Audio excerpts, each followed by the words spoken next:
Hello, everybody. Welcome to the RC Network Show. I am your host, Lord Triton, and you are watching the Ravencast. We got a great show for y'all this evening. And before we get into the topics, we're going to go ahead and introduce the panel, starting with Digny, since it's been a while. Digny, how have you been since our last network show? It's been a minute. I've been doing very well. You got any grandchildren I can sniff? Oh my god. Got any No, I am grandchildren? the grandchild right now. Uh, it's just my son Hunter. He wants to sleep with his dead brother's wife. But no, it's great to be here, guys. I hope you're all doing well. I'm sure we'll have a great show today. We got lots of interesting topics lined up, and it's nice to be here. It is nice to be here. It's nice to be back on the Sunday Network Show. Hopefully, everyone is doing well. How about you, Ricardo Milos? How have you been? It's Milos. I'm doing good. I'm getting my food. He's getting his food right now. What about you, Torin? How are you doing? I'm doing all right. That is doing good. And I am doing all right myself. In fact, this weekend we had a great little debate show where I destroyed that mad black atheist guy. And, and a lot of these spurts try to come after me and all that. And it's like, I don't like that I called out your favorite creator, huh? You don't like when I call out the big creators. It's like, why did the big creators respond? It's just so funny that these people seethe and get mad whenever I call out creators that they like. It's just so funny to see that. And that happened this weekend. And yeah. But other than that, I've been doing great. Show's been going good. Show's been growing, getting new people every single day. Make sure you guys like the stream. If you're new here, subscribe, turn on notifications, and all that jazz, like I say every single stream. Now let's go ahead and get to the topics, get to the news. So we've been covering the whole KSI situation, and I'm gonna be real. I feel like this is a big fucking grift, like a big, huge grift, because all he's been talking about is, I've left assignment. It's been getting mad. I'm depressed. I don't like it. I've been leaving. What am I gonna do? So we got this from Der Socto, since we're gonna go ahead and pull this up. My favorite topic, covering a black man's mental state. Indeed. All right, so hold on. KSI says therapy has helped him cope after a tough few weeks following his departure from assignment. The YouTuber said viewers often forget there's a person behind the camera. We understand there's a person behind the camera, but come on, man. Like, you've been milking this over and over and over every single day. You've been talking about, I'm depressed. I left the script. I feel bad for me. You chose to leave the group, dude. If this is real and you're not fucking grifting and you're not trying to make money off of this, and this is like genuine, which Denji exposed that it was because he kept fucking laughing, then why the fuck do you keep crying and trying to milk it? Just fucking leave and shut the fuck up about it. Cope about it behind the scenes. No one truly cares if you leave a group or not. You've been in assignment for like 15, 16 years. Okay, so what? Your guys' group is dead anyways, with or without you. No one really talks about y'all. You just want to get y'all back in the news, so you keep on doing this whole dramatic fucking thing. I'll tell you this, guys. Right. First of all, there should be a space between between the therapy, between the and rapey, because KSI says the rapey has helped him cope. Yeah, well, of course it is. You're a black guy. Isn't that how you let off steam? You just find the nearest piece of white meat and just rape them. Oh my god, that's what they do. That's terrible. That is terrible. I know it's terrible, Taran, right? I agree it's terrible. But it's also true. These people do that. As I said 30 years ago, right? I don't want my kids living in a racial jungle. I don't. Right? Joe Biden actually said that. It's goddamn incredible. I mean, echo KSI that does statement. play into the stereotypes, but it's He like does. He But it's does. like A picture tells 1,000 words, folks. I mean, just look at him, right? Press on his picture. Let's get a good look of KSI. You're the gayest guy. I forgot the rest of the song. Everybody in your crew is gay and bi. There we go. He looks depressed. He looks sad. Right? Of course, the bandana is to hide his massive forehead. I get that. I also have a massive forehead. And his hair looks like sewing material. You know that material you use to sew clothes? Like you've got a hole in your shirt and you use black material to sew it up again. That's what it looks like. You're a walking comedian. And I get that. That resonates with people, right? I try my best to be funny, but I don't have the luxury of being a black man. So it's much harder to be funny, right? Because you can't really be funny and get away with it in this day and age. nope, especially if you're white. Yeah. Even Jews can't be funny. Remember? Rucka Rucka Ali is technically a Jewish rapper. I mean, Randy Fine could be quote unquote funny, and he still could be in Congress. He could wish death on innocent Palestinians, and he could still be in Congress. Of course. Of He course. could still be funny and say whatever he wants and still be in Congress. So technically, you're kind of wrong on that because there's Randy Fine, there's so many other dipshit congressmen that be quote unquote funny in their logic and use that and get away with it because it's just a joke, man. It's just a joke. We're going to understand, folks, that KSI as a creator has been there and done it for years. He knows how to make things into a topic of the day. And you could make the argument, as one of the commenters on X states, that these types of creators are the ultimate grifters. Personally, I've never liked the term grifter because it's inaccurate, right? Because grifter means low-level swindler, right? Low-level con man, right? Specifically, the low-level part of it, right? Someone like KSI isn't doing low-level anything apart from cocaine. He's doing low levels of cocaine, right? He's not a grifter. He's a hustler, right? Remember Andrew Tate, which we'll talk about later, and his Hustler University, folks? Hustler just means grifter, but on a bigger level, right? If Andrew Tate did Grifter University, everyone would have had a massive problem with that, right? People don't care about accuracy in this day and age. They care about labels, labeling people. You're a grifter. Well, you're calling me a low-level con man. Yes. Do you actually know what a grifter means? No, because I'm an American and I eat my own body weight every day. That's the thing. That's just what's problem. Well, that's the issue with people with the days and ages. People like to use the wrong terms. Even I kind of play into it a little bit because you see all these people come up with these terms and then you use them and then you realize, wait a minute, these terms don't even make sense. These terms don't even fit into what we're roasting and what I think it means. Because there's so many words that I thought it meant that, but then learning later on, it means something else. Like the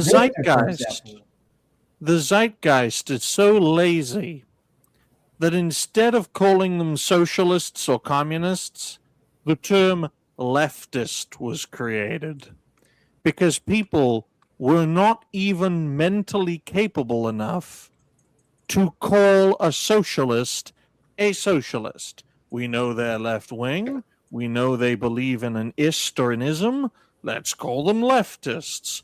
Why? Because we're appealing to the lowest common denominator, and we're also known as the Daily Wire. That's where the term leftist came from, folks. It came from Ben Shapiro's fork-tongued mouth. Because they don't want you calling communists communists, because if you look at the origins of Marxism, communism, and socialism, you will find Ben Shapiro's people at the top of the shit list. Mm-hmm. And that's And same that's as why they create these different terms, rightist, leftist, all of that, because they want to they don't want you to call it what it is, and they also want you to lump in all these different groups because they want to lump in all Democrats as communists, so they call them leftists instead of what they actually are, because they're trying to lump in all these different groups. For goodness sake, all a Zionist is, folks, is a Jewish nationalist. That's all it means, right? But It's no, just a term. It's just a term they try to separate from, because they want to pretend that there's something else, that they're not Jewish supremacists. But however, Zionism to me literally means Jewish supremacist, because that's what Just like Zionism is. It's just another term for Jewish supremacists. Just like, American nationalism is American supremacy. To relate this to the KSI topic, this is a man, just like ISO Speed, as another example, is a man that's willing to do whatever it takes within his own boundaries to make a name for himself. It's as simple as that. You look at Mr. Beast as another example, a creator who supposedly has 500 million YouTube subscribers. It's bollocks. It's bollocks because there's only a few billion people who have access to the internet. YouTube itself has about what? 1.5 billion active users? Maybe a bit more. You're telling me 1 in 3 people with YouTube accounts are subscribed to Mr. Beast? Bullshit. And I'm sure the same is true of a lot of prominent creators and a lot of prominent businesses that also have creative outlets. Lots of their support base, for all we know, could be bots. That's the same with in fact, later on, it's like Andrew Tate does get exposed for having like 3,000 bot accounts. So it's like these creators, all they do is fucking bot. So you really think like they're getting like thousands, sometimes million live viewers? No, they're not. It's a lot of them are bots, and I feel like a lot of bots are sub to Mr. Beast. In fact, remember when T-Series got exposed for all the Indian bots when they tried to basically compete with PewDiePie? They just kept on botting the shit. Yep, I remember that. I also remember when KSI went toe-to-toe with Rucker Ali and managed to surpass him through nefarious means, using his racial shield. Yep, that's what they do. So we're going to go ahead, read this article, and get into it more. So, KSI has spoken openly about the toll the weeks since his Sidemen exit have taken on him, telling fans online that things have been tough and that therapy has been helping him cope. KSI announced he was leaving the Sidemen on May 31st, signing burnout from trying to balance Sidemen shoots with his music career, TV commitments, prime drink, and family life. Well, at the end of the day, it's like that's what you put yourself into. I don't know why you're trying to say, feel bad for me. Like, you're not losing any money by leaving the Sidemen at all. He's not. Like him saying, I'm losing money, that's all bullshit. You literally make enough money from your music career, TV commitments, and all that. And not only that, but he says that he's left the Sidemen, but it got exposed that he literally came to the United States right after announcing he left. He literally went to the United States with the Sidemen to attend a FIFA tournament. It's like, why are you still attending FIFA tournaments and business with them if you left the Sidemen? Doesn't make sense, right? It really doesn't make sense. It's not just any FIFA tournament, folks. It's the World Cup, which is based in the United States, the Dominion of Canada, and for some reason Mexico. Why are they going to the World? Why is KSI going to the World Cup with these people if he's left the Sidemen? It doesn't really make sense to me. That's why I think he's good, because it's like you're still going to the World Cup, you're still shooting content, you're still hanging with them. You might as well just say you're Sidemen adjacent, because there's no way like you're still friends with them. You still work with them behind the scenes. You're just making this big, huge, dramatic fucking stunt to get eyeballs to watch your content. That's all it is. It's to just bring eyeballs back to you, because You want, because that's the thing. No one's talking about the Sidemen. You guys are not in the news anymore. No one gives a fuck about you guys anymore. So in order to get you guys back in the news, you're like, you know what? Let's pretend KSI is leaving, or let's pretend KSI is having a mental breakdown, and let's trick all of our fans into thinking that he's mentally depressed like they did dozens of times. In reality, he's probably, once the camera turns off, he's probably like, yeah, go for it, buddy. We're at the news. Hey, Simon. Hey, Bazinga. Hey, Harry. We're at the news. Yay! Like, get the fuck out of here, bro. Get out of here. We know it's a fucking grift, and I'm still calling this shit out. It's a fucking grift. You guys are grifting. You guys are lying. KSI's not left. It's just some fucking dishonest grift so he can fucking trick y'all. And that's the thing. He plays into the stereotype, so he's going to play into the stereotype and grift and pretend he's mentally depressed so he can trick all of you guys to feel bad for him. Well, in all fairness, the black man stereotype of depression is, I'm going to murder a white boy. I mean, come on, guys. I'm depressed. Let's go kill Whitey. Was KSI just going to go kill his friend Simon because, yo, Whitey, hey, Bazinga. He's just going to go. Because a lot of literally all the other Sidemen besides Toby are all Whitey. So imagine KSI just beats them and like behind the scenes, just like, Whitey, you fucking Whiteys. Wait, not only that, but doesn't he still live in this? Doesn't he? He's never said that he's moving out of the Sidemen house. In fact, the Sidemen house is in his name. So it's like, that's why I don't believe this shit. Because it's like, you haven't discussed any of the business shit. You haven't discussed the house is going to be your name or any of that. That's why I don't believe this shit. If I'm being honest, it's been a tough few weeks mentally. I haven't been the best, but I've had a lot of good people around me, he wrote. People forget I am human. No, we don't. I always put on a brave face and put my KSI mask on, but I am a person behind the camera, and people online have just been ruthless. It will pass. Therapy helped quite a bit. Let's stop right there, Triton. A few things.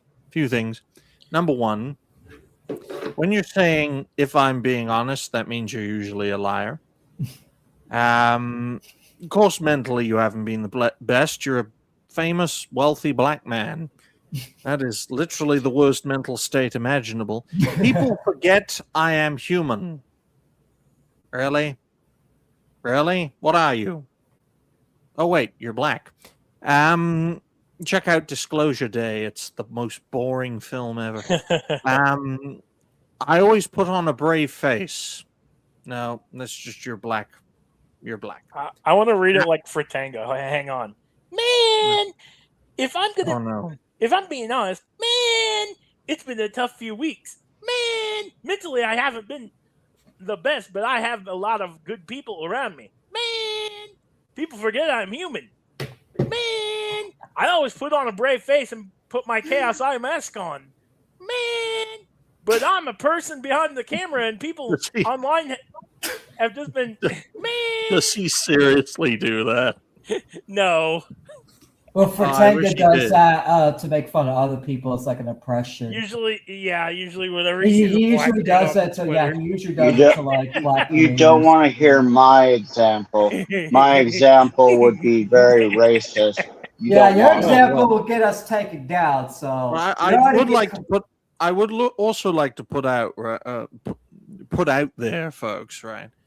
I always put on a brave face and put my KSI mask on. That is the last thing you should be saying in public. That would be like Hillary Clinton saying, well, people forget I am human. I always put on a brave face and put my Hillary Clinton mask on. It's like enough people. Just so you know, I haven't been eating babies. Yeah, I mean, a lot of people, and Torrin is right. A lot of people already think politicians are lizards, right? And the same is probably true of creators, too. I think half the creators out there are vampires secretly. But you don't want to say shit like this. Because if you're going to tell people, I'm putting my KSI mask on, I'm really JJ Olatanuji. Fucking hell, what a puzzle word of a name, right? He said, I'm putting my KSI mask on. So it's not really you. You're playing a character. You know who plays characters? Actors. And what are actors paid to do? Lie. I'm never going to beat the racism allegations because Mad Black Atheist is going to react to this. It's going to be like, I told you these guys are racist. I told you they come at me because of my color. Look. No, I've said this before. I'll say it again. Nothing entertains me more than the concept of a black intellectual, because an intelligent black man has the same IQ score as a normal white man. Right? The average black person is mentally retarded to such an extent. Oh my gosh! That when schools were desegregated, the IQ limit for retardation had to go down from 85 to 70.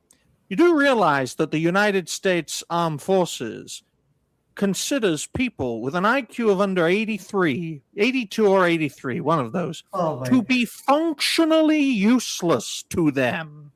And the Army's always desperate for people, right? And I want to make this quite clear, right here, right now. The stupidest thing you could do as a creator is tell people, I always put on a brave face, I'm putting my mask on. That is some of the most disingenuous shit out there.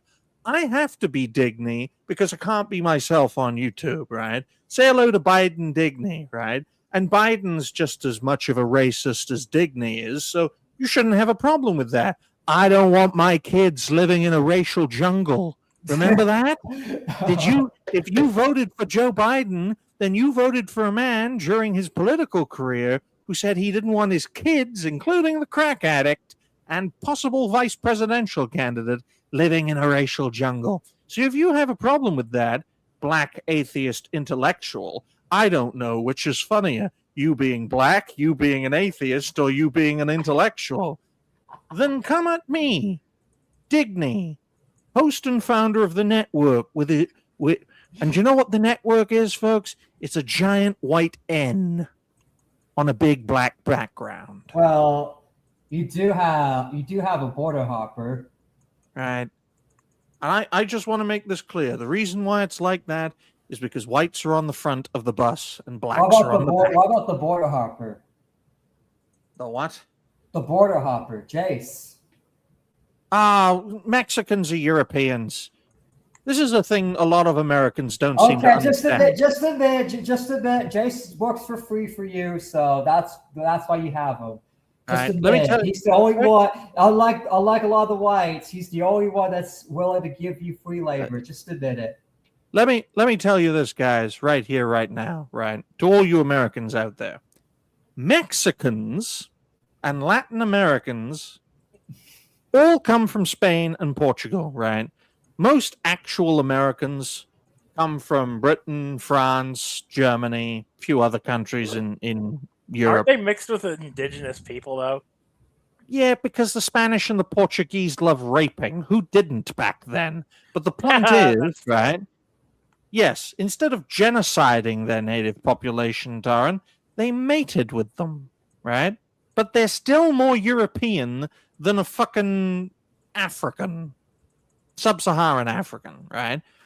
So a Mexican is less foreign to America than an African American. Why? Because they're African. All Americans are derived from European origin, not African origin. You're the Jew, you're the ancestor. European. What? What? European. That's what I just said. Are you drunk again? He's making a piss joke. Oh, great. Well, why don't you pee in JJ Otalanunji, which sounds like a Japanese toilet? All right? I just want to make it clear. The only reason creators say these things, people forget I am human. Well, you're a human? You're a celebrity. Celebrities don't get human rights. In fact, most normal people think celebrities are monsters. In fact, a lot of celebrities sell out the morality and don't become human. In fact, the Epstein files don't talk about celebrities turning into fucking reptiles. Yeah, no, you say, oh, if I'm being honest, that means you're a liar. People forget I am human, right? You're a celebrity. Celebrities aren't human. They're not. I don't care if they're white, black, right? When you get that level of fame and fortune, you're not a human being anymore. Human beings have a right to privacy. No prominent person has a right to privacy in this day and age, gentlemen. That's why most high-ranking people, most high-profile people go fucking nuts, because human beings are not meant to be subjected to the law of public opinion 24 hours a day, 7 days a week for things they have said currently, in the past, or in the future. That is an unsustainable existence. No wonder Britney Spears is dancing with fucking knives. Mm-hmm. And that's the thing, is just, you want to say, oh, no, it's like, bro, just because people call you out for lying and making this into like a big, and I know Digby doesn't like this word, but making this into a big, huge grift, scam, whatever you want to call it, right? It means the same thing. Whatever you want to call it, scam, whatever, it's like, people are just calling you out. No one's saying you're not human. It's just something you're just trying to make to guilt trip people. You're trying to basically guilt trip criticism. So Sidemen's told me, which, by the way, for the last 2 weeks, all the Sidemen have been making multiple statements. Harry's made like 3-4 different statements. Same as Bazinga, same as Simon, same as all these people. They just keep making statements like, just let him go. Stop fucking talking about something like, man, he left the Sidemen, but I will still be his bitches. We'll still be his good lapdogs. According to the Mirror of Friends of KSI claimed he informed the group of his plans to leave as far back as April, and that a newspaper leak during Soccer Aid forced him to release his exit video earlier than planned. A proposed compromise of reducing his periods to once every 2 weeks was reported to shut down, leading to what sources described as a torrent of furious messages from certain members. New details of the KSI Simon, a friend of KSI claims the Simon knew about his decision a month before events. He was frozen out before leaving. He had to stay in a different hotel from the boys at one event. No farewell video was ever proposed. It raises questions for whether the group was protecting the Simon brand over a friend more than a decade. Blah, blah, blah, blah, blah, blah. Fake drama. We get it. Friends also alleged he was largely frozen out in the weeks before his exit, including being put in a separate hotel during a Paris trip. During a live stream, Simons told me came to his former Sideman's defense, urging fans to accept the situation and making it clear there's no bad blood between the group. Toby explained that nobody's on bad terms with KSI and urges fans to accept the situation. It's been difficult for all of us, including him. I know he's struggling, and I've been speaking to him and checking in on him. So yeah, he's still been sucking his dick behind the scenes. I feel like I waffled a lot. My point y'all can hear this, right? We're not bullshitting. All right, cool. All right, y'all ready to get into the clip? Sure. All right. Welcome back, Torin. Yeah, my mic decided to pull its shit. We're disconnected again. I feel like I waffled a lot. My point is, we're not bullshitting you. This ain't a prank. This ain't a thing where we're going to turn around and go, I got you, or we're going to start dropping diss tracks. Bro, I'm 33. I can't be doing diss tracks. Although I did have this thought the other day, like, rappers be a full-grown age and be dissing each other. So are you ever too old for a diss track, really? I shouldn't say that because now you're going to think I'm talking diss tracks. But we're not doing it. Basically, I'm saying if y'all come out with diss tracks after this, it's going to make him look so bad. He's like, oh, we're not going to come out with diss tracks. But yet again, a fake diss track beef, it would be a really good idea. It's like, this does not help your case at all. Can you guys understand this motherfucker? No, he's fucking mum. I mean, I could understand him because I can understand retardation. You know what I mean? It looks better. It looks better in full screen, I know, 144 pixels. But still, yeah, this is his shitty fucking stream quality. He has shitty. See, how are you a millionaire and you have shittier quality than me, bro? No, it's X. Yeah, but it's from Toby's stream. This was clipped from his stream. Yes, yeah, X compresses the video quality. Oh, okay, I see. Severely because it's black. Chat thing is not a joke. It's not a joke. Like, he's made his decision. It's been difficult for all of us, including him. I know he's struggling, and I've been speaking to him. The big nose just proves you're fucking liar. Look at the big Jewish nose. See, the black people have that. No. The Jew nose is long, black nose is wide. Okay. Jew nose also has a curve to it. It's still big as fuck. It's still way too noticeable for me. That's an African man nose. Look, an African Jewish nose. Let's be real. Let's be real. This guy's fucking selling us bullcrap. Load of bullshit. Sorry, Triton. I know blacks who lift more than you weigh, right? And they have many flaws, right? Short temper. They love beating their wives until they're black. But there's one thing you can't deny. A black man, especially, is their nose and their physical prowess. That's what they're good for. That's why we ship them across a fucking ocean. What the fuck? Let me just get Jewish dignity out here real quick. Okay, it's more appropriate. As of the other boys where they can. But what we all need right now, and I'm saying all of us, all 6 of the sidemen that remain, and JJ on his side, what we all need is for you to, I guess, accept the situation for what it is, and for us to... No one really cares. Y'all just need to shut the fuck up about it. Stop having mental breakdowns about it. Your former leader is saying he's fucking depressed and trying to mentally guilt trip us, trying to get say that critics don't know what they're talking about, all this and that. It's like, come on. Like, come on, man. You can't sit there and say it's us when it's you guys the one that keeps milking this. You guys keep making these statements, these videos. You keep overhyping it. Like, come on. You have the balls to really say that it's us overreacting when it's your fucking guy, your friend KSI, the one that keeps on crying about it, the one that says he needs therapy over this and trying to mentally guilt trip everybody over it. Yeah, you're going to say it's us overreacting? Bull fucking shit. Bull fucking shit. Fun fact. The aesthetic of this video is all N-word coded, right? Oh black hoodie or black shirt with black hat, black cap, black microphone, black headphones, black sofa.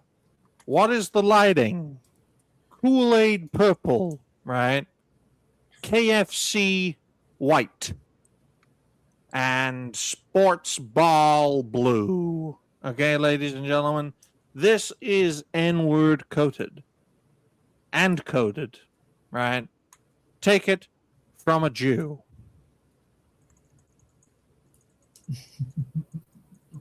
Now read your script, boy.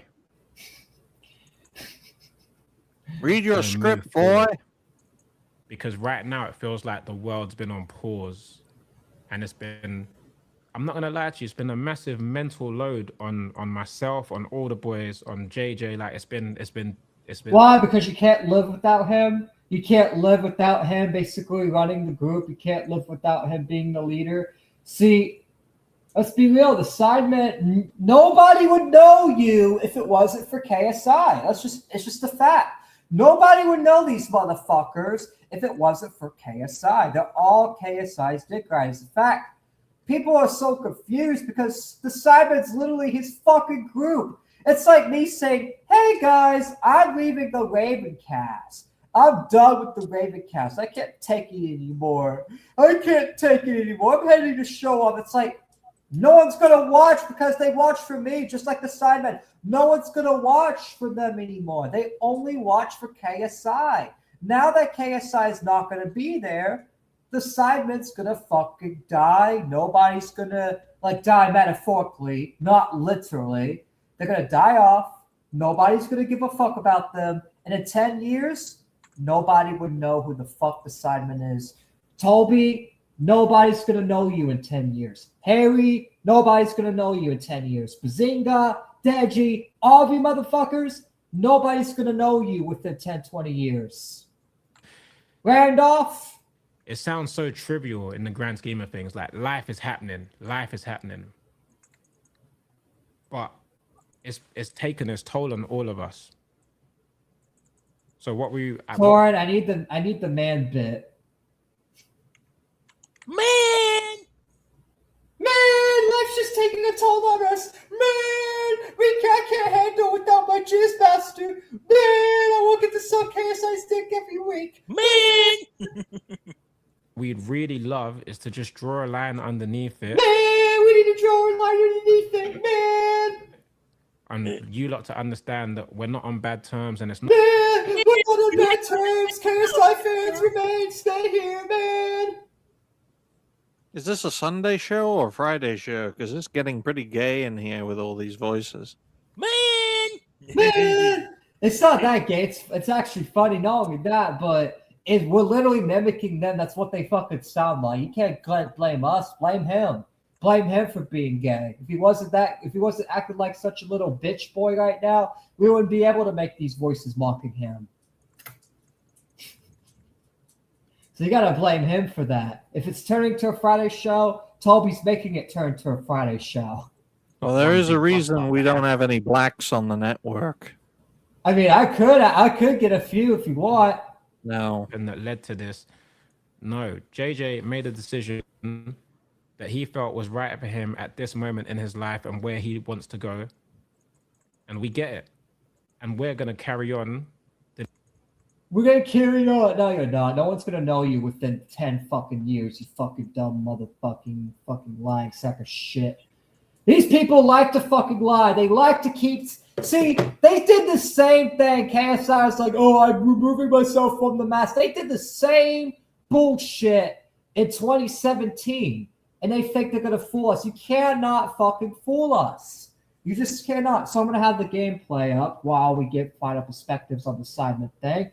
And we'll draw from the list. Torin, what's your final perspective on KSI and the Sidemen continuing this fucking scam that KSI is leaving the Sidemen? Do you believe he's truly left the Sidemen? No.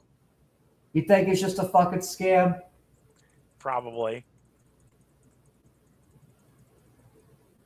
All right. What about you, Digny? Riveting answers from Torin. First of all, ladies and gentlemen, I personally think that this topic is a symptom of a wider problem where you can just make a mountain out of a molehill, get yourself in the limelight if you're a prominent creator, and just take control of the conversation when you want to, right? Prominent creators see what up-and-comers are doing, and at best, they make it their own to capitalize on it. At worst, they try to crush up-and-coming creators for doing controversial things, and then in a few months or a few years, they end up doing them themselves when that creator is out of the picture. In KSI's case, in the Sidemen's case, they're trying to build this controversy up where there's an apparent division within their ranks. You could argue that they've done this before and now they're doing it again because it worked before. Why not work again? Quite frankly, ladies and gentlemen, KSI has gotten what he wanted. What did KSI want? He wanted to be part of the entertainment establishment and he wanted to be part of the dying mainstream media. So he could capitalize off of it, so he could make a name for himself, fame, fortune, all that kind of stuff, right? He's trying to advance himself by leaving his former group, and once he has advanced himself enough, then he'll welcome his underlings into that same ecosystem. It's as simple as that. Doesn't matter if this is genuine or not. That's the biggest advantage and disadvantage with content creation. I could just be a liar. I could just lie about everything and everyone, right? As long as no one can prove it, I can keep on going, keep on growing. What are your sources, Digny? My sources at Lucasfilm tell me Kathleen Kennedy will be fired tomorrow. I literally know a prominent creator who did that for years. And people lapped it up. Because people I think I remember that guy. Yeah, people don't want the truth. They don't. They want to be told what they want to hear.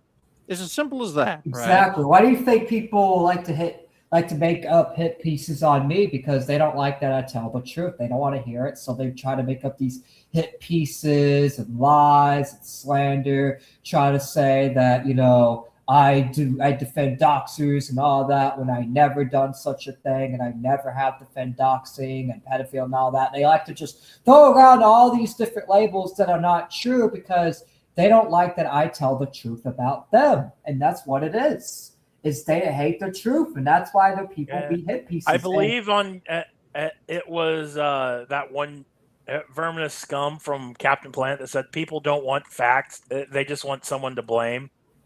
Mm-hmm.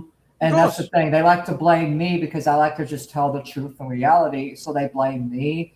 Jace, like a lot of people in the network get blamed for a lot of different shit because we like to tell the truth. We're like one of the most truthful networks ever. We tell it how it is. We don't care what people think of us. We don't care if people come after us. Like, we tell it how it is, and we defend our stances, and we do what we do, whether or not it's convenient. Convenience is irrelevant, folks. Right? I've learned that. Right?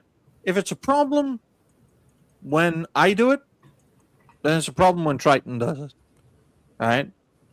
Pointing out the truth is all well and good, right? But we have to understand it's a battle of narratives. Okay? Some of the most prominent creators are liars, right? Chief among them is Mr. Beast.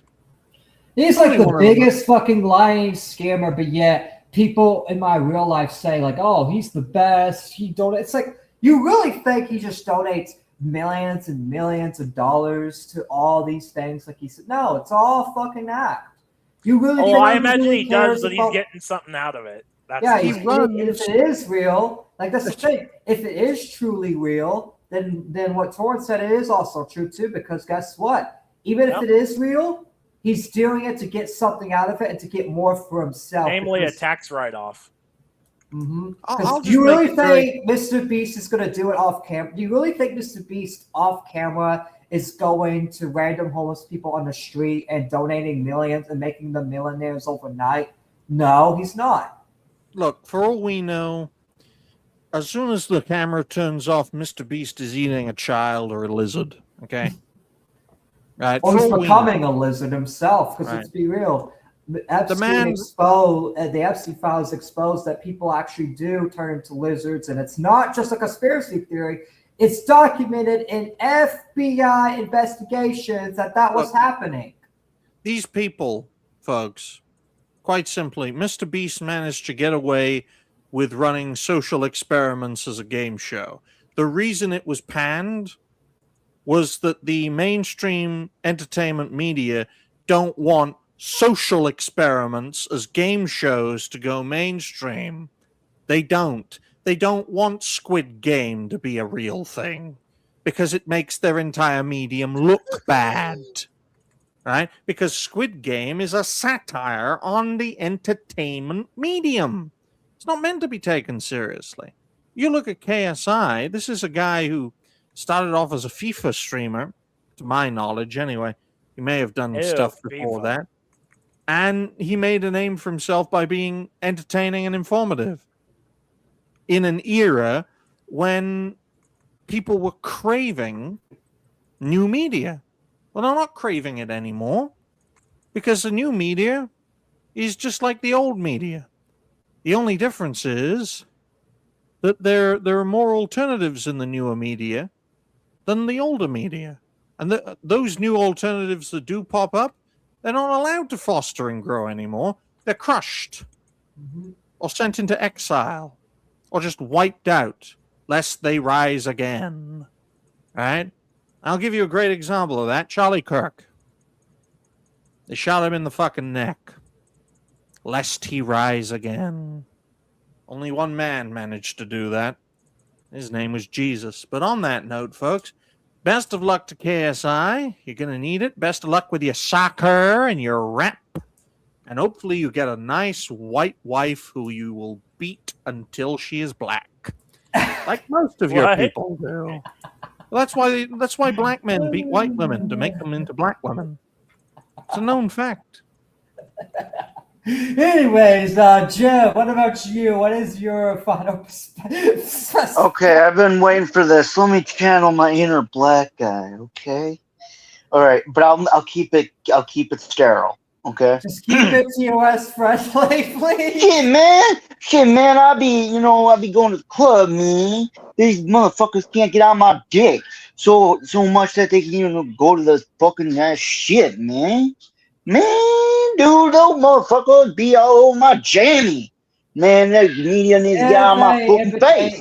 Give it in the do a voice like that, but make it relate to the topic. Shit, they're just jealous. They're just jealous of my swagger. Shit. My dick. They're just all over on my dick, motherfucker. My response is my brain so smart. I can say my, not my. I would say the NA or the NR, but unfortunately thank you for your I can't. perspective. Now timestamp is 4900. Go ahead, keep that, and then we'll get to the Andrew Tate stuff, which we're gonna cover some more brain rot because a grown-ass fucking man is really accusing another grown-ass man of trying to traffic him. No fucking joke. This shit is about to get really fucking cringe. Like literal cringe. So let's go ahead and pull this up. So now, I'm going to write the new timestamp, which is, can you give it to me, Digny?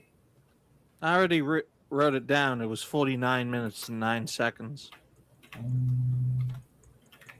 All right, so now we get to cover Andrew Tate accusing Sneako of trying to human traffic him. Oh my God. So apparently, Andrew Tate claims that while Sneako was in Romania, Sneako came on to him, flirted with him, and was being gay towards him. Yes, this is a real thing, guys. Yes, a grown-ass fucking man is accusing another grown-ass man of coming on to him. This is not a joke. I wish this was a joke, but it's just not. So we're going to go ahead and cover this fucking funny story. Shit, really bro. Funny. I thought they were already gay for each other. They didn't hook up yet? Oh, well. So it's already in my bookmarks. So let's see. All right, there it goes. So it seems he's got himself. All right. Let's see. Is it up? It is up. Let's go ahead. Is there any pre-perspectives anyone wants to give before we get into Andrew Tate accusing Sneako of sexually trying to human traffic him? Because my perspective is this is cringe. Live stream their collaboration on Kick and have them kill each other and move on. I mean, they probably would, like, low-key. Like, if I invited them to the same room as each other, I'll just tell them, hey, y'all need to fight. Whoever wins gets $1 billion. One more point, Triton. Andrew Tate's father is the only black man to never run away from his children. And look what that led to. Oh, my God. Okay, let's continue. Exposed, and all these revelations are going to come to light. So I'm going to tell you a very factual story. I'm not Gossip Girl. I'm not here to insult anyone. I have no personal vendetta against anybody. I'm not mad at anyone who's ever insulted me. I'm just a guy. And I'm just here to tell the version of the story. You're just a guy. You're just a guy telling this weird story. Oh, I'm not here to insult or demonize anyone. Well, clearly you are, because you're telling the fucking story. Like, I don't like that pussy shit. Why are you going to come on and say I'm not demonizing anyone and I'm not trying to insult anybody, but you're accusing a guy of trying to human traffic you? Like, come on. I think you Andrew Tate is accusing Sneako of being a homosexual, folks. Just no cap, bruh. Right? Let's forget the human trafficking, right? Before the 19th century, human trafficking was as normal as drinking water.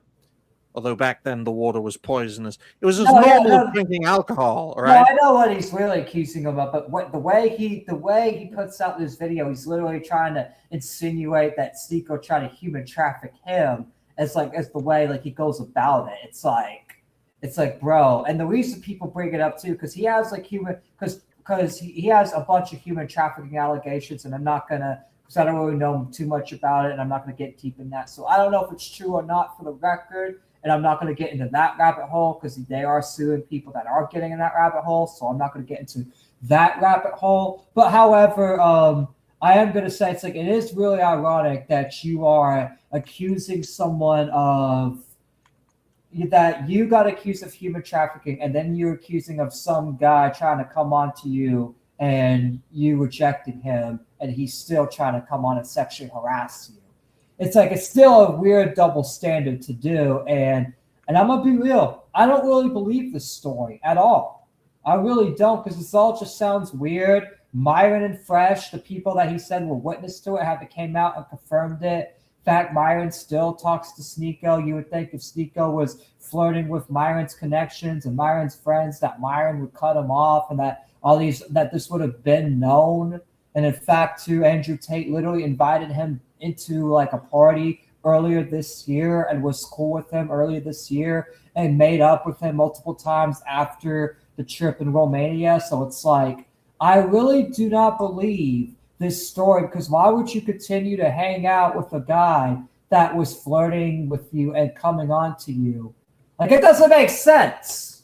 It really doesn't make sense at all. They're all Fuentesian homosexuals.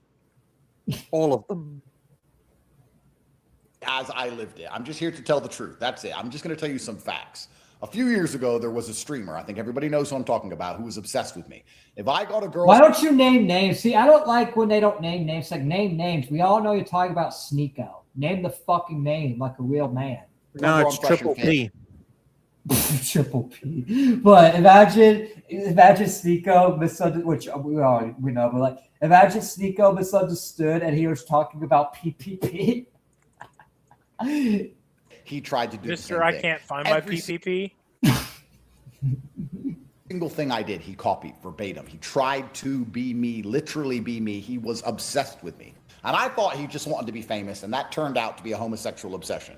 He came to Romania with two people who I respect very much, Myron and Fresh, great guys. They managed to convince me to allow him to come. He came there and started acting really fruity and really weird. He started telling me that he had this cuck thing that was exposed. Then why did you continue to hang out with him after the fact?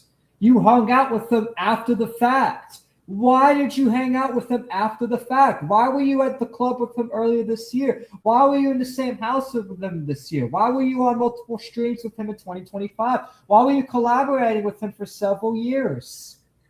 This big cuck scandal, and he asked me what I think about cucking and if it's normal to explore your sexuality and if I've ever tried it. And I said, look, I'm older than you, bro, and I've never tried that. I don't think that's normal. And then he started saying, isn't it normal just to try new things? Don't you think it's normal to be curious? How do you know if you're really gay or not unless you've tried being gay? And then I realized he was coming on to me. And when I realized he was coming on to me, I thought the best thing I can do is just not talk to him anymore, because I don't like this gossip girl stuff. But yet you talked to him, you collaborated with him on streams in 2025. You went on Aiden Ross with him. You met up with him this year. When did he say this happened? He said this happened in Romania, like in 2022, 2023, when Sneako went to Romania. And he talked to Sneako after the Romania trip. So yeah, like they've had beef like right after the trip, but then they made up in 2025, and then they went to the club in 2026. Like this happened years ago, and he said this happened years ago, but yet he hung out with him after the fact. And it's like, why did you hang out with him after the fact if this really happened? This is why they're all the story. They're all fucking Nick Fuentes. That's what's happening. All of them, except for Triple P. They grab onto Triple P and force him to go moo while he's getting impaled by the Sneako peen. Why not? If we're gonna talk bollocks, let's talk bollocks about everyone. I ain't stopping you. Yeah, let's talk about the fact that Triple P's first meal is about the same size and weight as Lord Triton. Right? Literally a human. Andy Warski, right, steals coke addicts' coke and then brings in their dead body for Triple P to eat. That's why they can't find any of the bodies. Because Triple P has picked those fuckers clean. He eats everything. Do you think that's why Perspicacity and Godwinson just randomly disappeared? Do you think PPP went and ate them? Yes. And that's why myself and Triton and a few others are the last people alive who know that Warski's goons pulled a gun on his detractors in Las Vegas, because that got fucking airbrushed from fucking history pretty quick. Yep, it did. No one really brings it up. No one really shits on Warski like that. No, that's weird. It's like there are prominent creators that don't get shit out too much. Like I feel like even creators I like. It's like I'm not gonna lie, I like Sneako, and I probably won't. You know, I mean, let's think. Like I ain't gonna stop anybody for shitting on. Because at the end of the day, it's people on the internet. We shit on each other. Besides, he did say he liked cuties. Yeah, and I disagree with that as well. And so we are going to keep mogging on him for that because it's funny. It is funny to mog on him for that. But, however, it is still the right thing to fucking call out Andrew Tate for making up this fake story, because I could sense it from 100 miles away. He must have had a slow week. He's like, I need to come up with some topic. Oh, even if it is real, let's make up a story about Sneako being gay. The dude's Muslim. Which apparently Andrew Tate is Muslim, and he gets into that and later in the video. And also Sneako did respond too, so we will go over Sneako's response, short response as well, and then we'll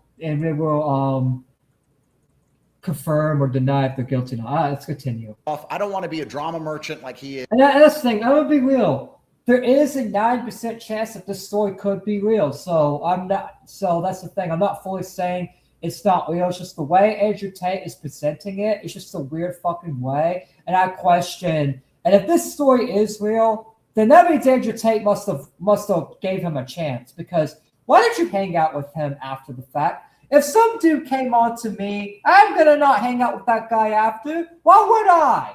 Why would I hang out with him after? The fuck? I think, Triton, you would run.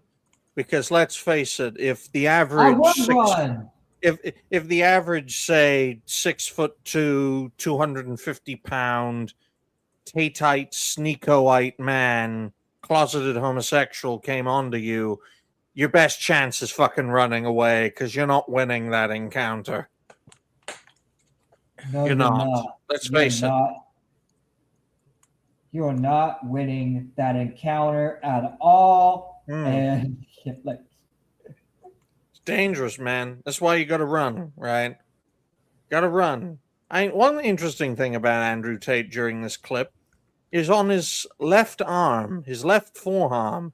You can't see it currently, but when he puts his arms back in the diamond position, you'll notice he has a cigarette burn or a cigar burn on his forearm, and I'm thinking, what the fuck? You can't see it at the moment, but it's a big black burn. And it's a fag burn. Probably, yeah, because he literally smokes cigars like every single minute of the fucking day. He smokes them in his house. So yeah, I mean, to be fair, I do have a few little joint burns, but they're not black. Mine are red. is my brand isn't sitting online and constantly insulting other people like his is. So I thought, True. let me just. I mean, there's ash in a fucking weed joint. Cut him off. I haven't smoked in a while, so probably. But cigars are really ashy. I should know. I ran over a cigar butt with a lawnmower once. He's obsessed with me. He's a beard. I don't want to ruin the guy's career. Horrible. Let us go his separate way. Since then, he has mentioned me every single day in every single stream he does. Andrew Tate wore a t-shirt. Andrew Tate drove a car. Andrew Tate drunk coffee. Andrew Tate this. Andrew Tate that. He is obsessed with me. And if you see the way he talks about me, you can see in his eyes. It's not because he is morally superior. It's not because he just wants clicks. It's a homosexual rage, which is suppressed. Guys, I don't like saying there it is. I feel uncomfortable making this video. I want there it is. Oh, guys, you may have missed it, but it was right there, the fag burn. It's not there currently, but it was there. Oh, there it is, right here. I see it. There you go. It's like, yeah, dude. That is I never even had a burn like that, a big burn like that from, a weed joint. Like, he must have stuck his fucking arm in the fucking cigar while someone else was smoking it and fucking got that. Because no way something like that. Because I've smoked cigars before and I never even got a burn like that. Or he could have dropped ash on it. Like I said, they're really ashy. That's a hole, Torrin. That's a hole. That's a big fucking hole, bro. Right. Did he get in a fight with Tristan and Tristan just burned a lit cigar into his forearm or something? Probably. Imagine he was like, I hate you, brother. Oh. I just find it very interesting. It's like, it's all about this alpha male lifestyle with Andrew and Tristan, right? And when you look at the two of them side by side, I think to myself, why isn't Tristan the number one, right? He's got the look, but I think Andrew Tate has got the brain, right? Tristan is more style, and Andrew is more substance, which is why Andrew is the number one, while Tristan is the number two. Not only that, but Andrew's the main mouthpiece. That's why he's number one. Because it's not about looks. It's like, who's the bigger mouthpiece? Who do people know more? They know Andrew more because Andrew actually went on the Big, which I didn't know this, but apparently he went on Big Brother. Oh, Torn disconnected, but he'll be right back. His fucking headset did that shit again. No. I sent 2 female assassins to Torrin and said they were his ex-wives or his current wives, one of those. Oh my god! All right, but let's get. I thought, what greater indignity, being known as the dignified cartoon gentleman, what greater indignity is there than being assassinated by women as a man? Honestly, that would be hot. Uncomfortable making this video. I wanted all of this to go away. I just said, no, I'm not going to fuck you, bro. Get out of here. I just tried to ignore the kid for 5 fucking years. Here we are 5 years later. He won't stop talking about me. And if you watch him do it. All right, there you go, Torrin. 5 years ago. That's the number of years. Oh, they say this happened 5 years ago. 5 years ago. By the way, you're just here. I'm going to let you know in DMs.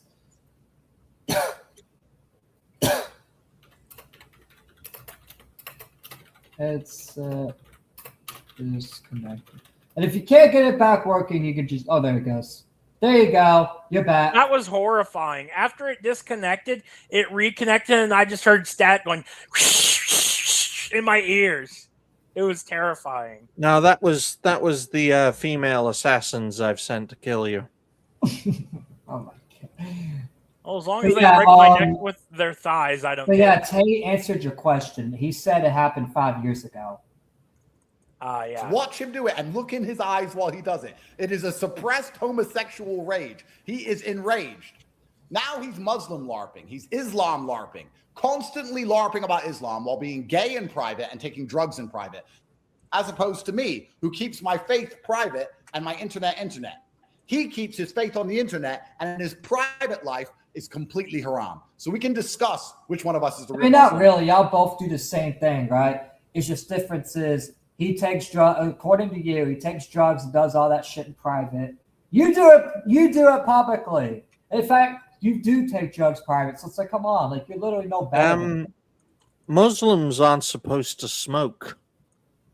Yeah, they're not supposed to smoke at all, which I'm gonna be real. I mean, Christians aren't either, but I mean, that's just to get against, like, Christians believe your sins can be forgiven. They believe like your sins can be forgiven, and they don't like, you're not supposed to get judged by it by the world. You're supposed to get judged by it by God, and you're not gonna go to. That's the thing. Christians believe you can't, like, you can do anything. Like, you don't just go to hell for smoking. You just have to repent, and that's the thing. Like, I just have to repent from my addiction and all that. But that's the thing. It's like a lot of religions don't believe that, but some religions are lenient because some religions believe you could be forgiven off of that. You know, like they believe, like, hey, even if you do something I don't like, you could still be a child of God without being the most perfect Christian. Muslims, they think a little different. They believe you have to be the perfect Muslim.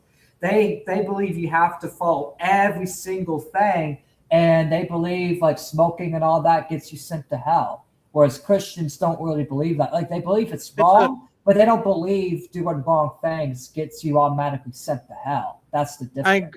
A great example would be comparing the Old Testament and the New Testament God. They're the same God, folks. Same entity, right? How did we go from a God who believed in child sacrifice to a God, same God, same infallible being, who went from child sacrifice is okay to being nasty to a child in any way means you'll get a millstone tossed around your neck and thrown into an ocean, right? Same entity, same divine being. It's very simple. The interpretation of that divine will. That was the only difference.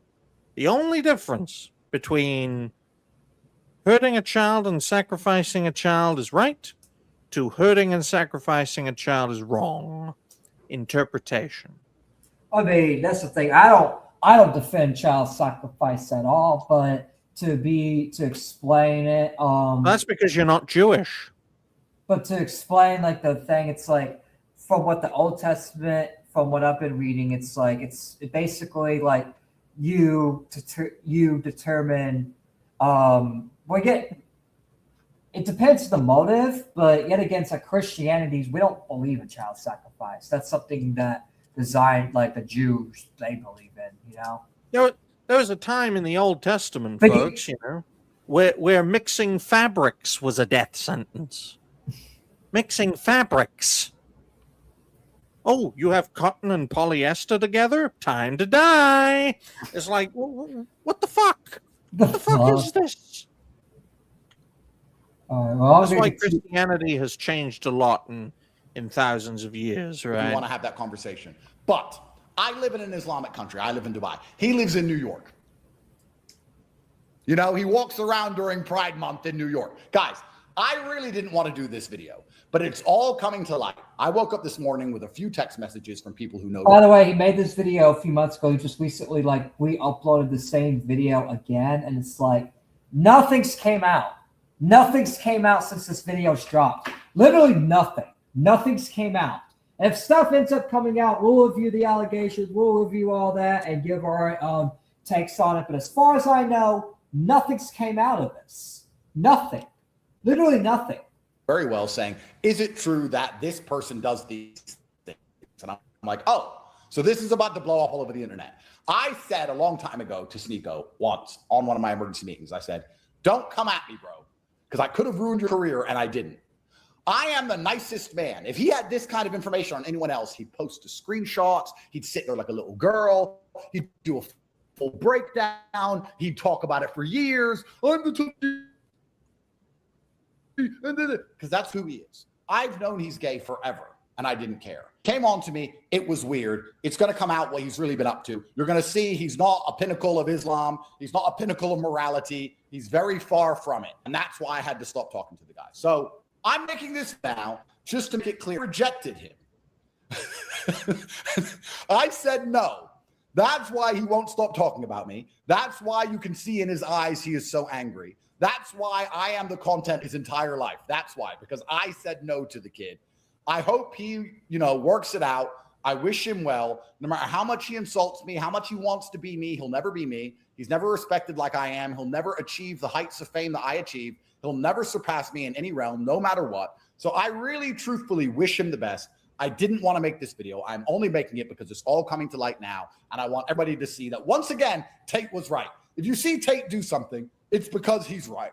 If you watch my entire career, all I've done is predict the future flawlessly. I stopped talking to him years ago because I knew he was doing drugs. Yeah, you were hanging out with him earlier this year, and you were on streams with him in 2025. You kept on off and on talking. Like, it's not, oh, you just stopped talking to him for 5 whole years now. You off and on talked to him.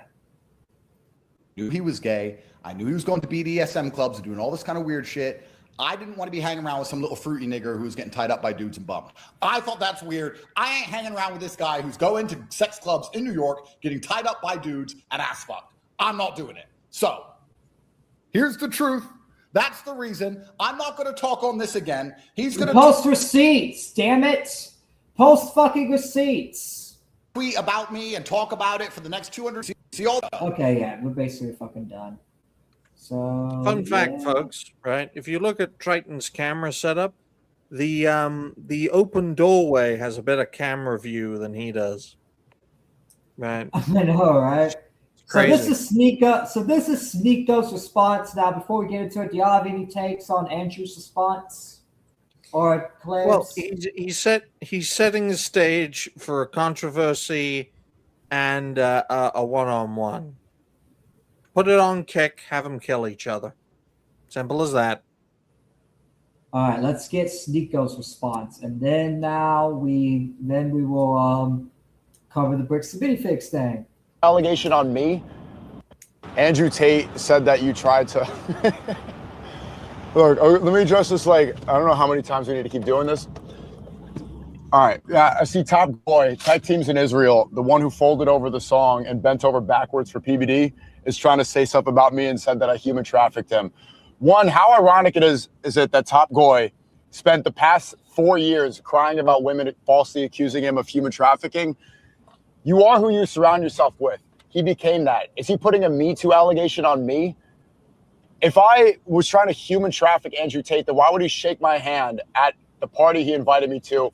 Oh, there's no issue. There's no issue. Yeah, that's what I was talking about earlier. It's like that happened where he was at a party. He invited Sneako to the party and was shaking his hand saying, yeah, no issue, man. There's no issue. There's no issue at all. No issue. Look, I don't know whether we all watched the same clip. Human trafficking wasn't mentioned fucking once. It's implied. Implication or not, it was not said. Right? That is true. It right? was not said. I just want to make it clear, right? Well, technically, here's what he accused him of, right? He accused them of trying to have sex. Get in frame. I can only see like. Okay, I'm here. Anyways, let me talk. Gosh. So what he accused him of was trying to have sex with him. That's what the tweet said, and that's what he said was he was trying to have sex with him. And how is that human trafficking? I mean, how is that human trafficking? Human trafficking is taking a person from one place to another place without their consent and selling them as a sex slave, generally. Right? Let's be real. Sneako is like over exaggerating it, like. And that's what these creators do. They like to over-exaggerate. And I feel like it's kind of a bad idea because it's like, then it kind of makes you look stupid when you're like over-exaggerating it a little bit. So well, I love to over-exaggerate things, but I'm trying to be accurate in terms of And that's what the show's about, is being accurate, and it's a good. I don't think Sneako wants to be clipped by saying, hey guys, Andrew Tate called me a queer. Just want to let you guys know I'm not a queer, okay? He doesn't want that clipped in case it bites him in the ass, quite literally in his case, right? The allegation is clear. Andrew Tate has accused Sneako of being a fruity tooty homosexual BDSM addict, right? He tried to have sex with him. Who came on to him and tried to have sex with him, right? That's the allegation. Sneako can easily respond with, yes, Yes, I did want to get fucked by Andrew Tate, right? That's going to get fucking clipped. I know that for a fact. Or he can say, no, why would I come on to Andrew Tate? I'm a Allah-fearing Muslim. Allahu Akbar. But instead, he's like the end of saying, it. yeah. Go ahead. That would make you suspect, because then you're willfully inviting somebody in that tried to traffic you. We know why he's upset. Or, like, the real allegation is trying to have sex. But let's see why Sneako thinks he's upset. I'm ruining his career because I'm top G now, unfortunately. Stole that shit, and I'm going to keep talking about this because you got nothing. The world knows what you did. You folded over that song. You can't be Matrix. You can't talk about escaping and telling the truth. One thing Sneako is right about is Andrew Tate didn't accuse him of this until after the whole song thing where they all went to the song and played HH, the Kanye song, and then Andrew Tate folded and threw him under the bus and basically got mad at him because apparently Andrew Tate was getting a lot of too much shit from everybody, so Andrew Tate had to fold, cut Sneako off, and now he's making this allegation against Sneako. And I feel like that's why a lot of these factors are just weird to me because even if this is true, right? Let's say this is true that Sneako did came on that Andrew Tate. Why wait until you have to like cut him off until you get slighted in the public eye for the HH controversy? Why wait till the controversy? Why not come out about this 5 years ago? Why not come out about this then? Why wait 5 whole years until Sneako slights you and starts A-logging you, and then all of a sudden you're making allegations? It just doesn't make sense. It makes it look bad faith. What? It makes it look like you didn't even really care that he came on to you, that you tolerated it until now. Well, let's put it another way, guys. Why would I condemn someone that supports me, right? If I know someone has done bad shit, let's use a great example, right? Say I discover something dangerous about Dash Attack, like he's a secret serial murderer or something, right? He's not, because it's Dash Attack, for goodness sake. He couldn't hurt a fly on a wall. Never mind kidnap a woman. But if I knew that about him, but I was working with him, I tell everyone about it while we're working together, that's going to make me look bad because I've worked with a murderer. But if I wait a few years and he turns against me, I can be like, well, you're a murderer. I have the evidence. And then that controversy buries him. You don't use the material you've got on someone when they're fucking useful to you. You only use it when they cease to be useful to you. That's true in Hollywood. That's true in Washington. That's true among content creators, great and small. It's a sad fact, but it happens. It's true. And this is a great situation of it because that's the thing. When Sneako was useful and Sneako was collaborating and Sneako was defending Andrew Tate while he's in jail and all that, Andrew Tate didn't have a problem with him coming on to him. He didn't care because he was useful. As soon as he became not useful anymore, he's like, you know what? You're gay. You're trying to come on to me. You're a fag. Everyone, this guy's a fag. And that's what the situation is. Sneako be drama farming because he's getting irrelevant. I mean, that's what everyone in commentary does, and it's just sad. Like people just drama farm without like telling the truth anymore. It's why even Nick is done with him. The Goldberg curse strikes again. Well, it's not just that. The real reason why Nick Fuentes is done with Sneako is because Sneako didn't want to collaborate with him, and Sneako did also. Sneako did not want to collaborate with Nick, but then Sneako collaborated with that Dan Bilzerian guy. And I'm going to be real. That Dan Bilzerian guy, he's a fucking crazy retard, right? He's running in my district, and he's not even telling us how he's going to help my district. So that Dan Bilzerian guy is nuts, and that Dan Bilzerian guy unfairly attacked Nick first. So I kind of understand why Nick was mad at Sneako for picking Dan over him. So on that situation, but it's like, I don't know. It's like, I'm going to be real. I mainly like Sneako's anti-Israel coverages because I feel like, even if you disagree with them on other things, like it's good to like be unified with, people that do tell the truth on issues that are important like that, like the anti-Israel issue. So it's like, that's why I fully don't hate Sneako like that, is because he does tell the truth on that issue. Now, however, y'all can criticize him on the other stuff. He is controversial. He's done shitty things in the past, but however, the anti-Israel things, like he does have good analysis on it. And he does tell the truth on it for the most part, and that's why, I do watch his content, mainly to tune into that. But however, it doesn't mean he can't be criticized on other issues.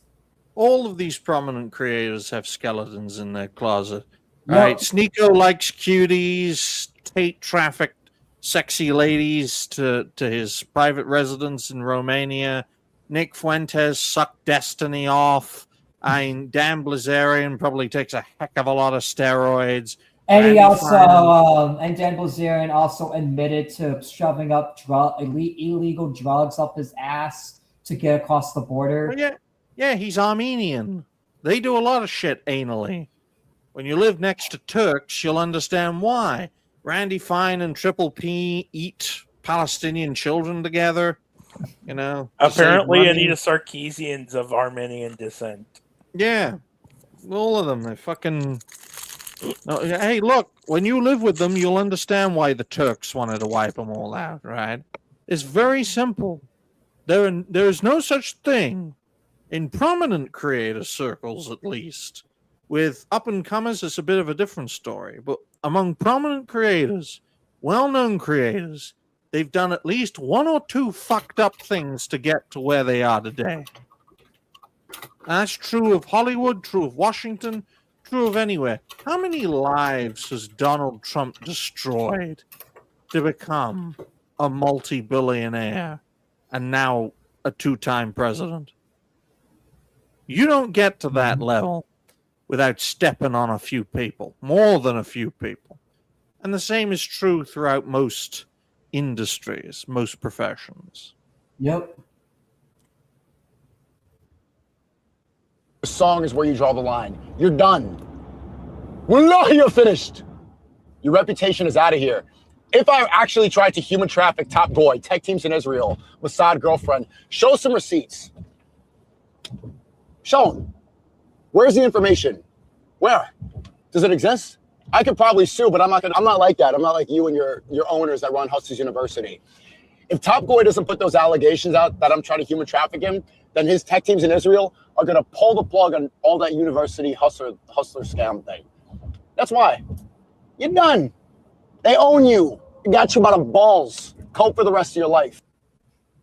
So that is Sneako's response. So now we're going to get final perspectives on this situation. We're going to get, panel perspectives, go through the panel once again. And we're going to start with Torin. You still there? Yeah.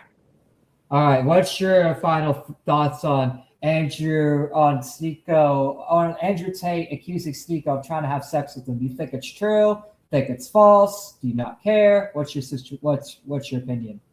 I'm gonna be honest. They're both dumbasses. That is fair. What about you, Digny? Why does Sneako keep bringing up human trafficking when it's not a factor in the conversation, right? Being accused of being a homosexual who came on to Andrew Tate is not the same as sex trafficking a person from one part of the world to another, right? I don't know where this sex trafficking accusation come from, right? Andrew Tate is the guy who sex traffics people. He doesn't get sex trafficked, right?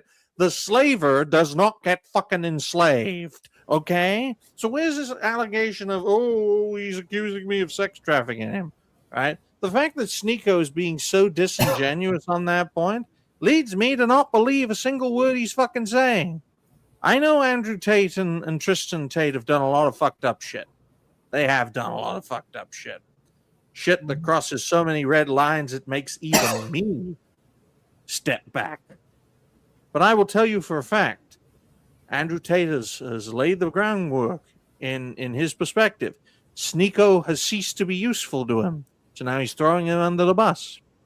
Now, he should provide evidence. What evidence can he provide? Information. Saved information. You don't make a statement like this unless you've got something to back it up, like screenshots or DMs that you've saved, something like that.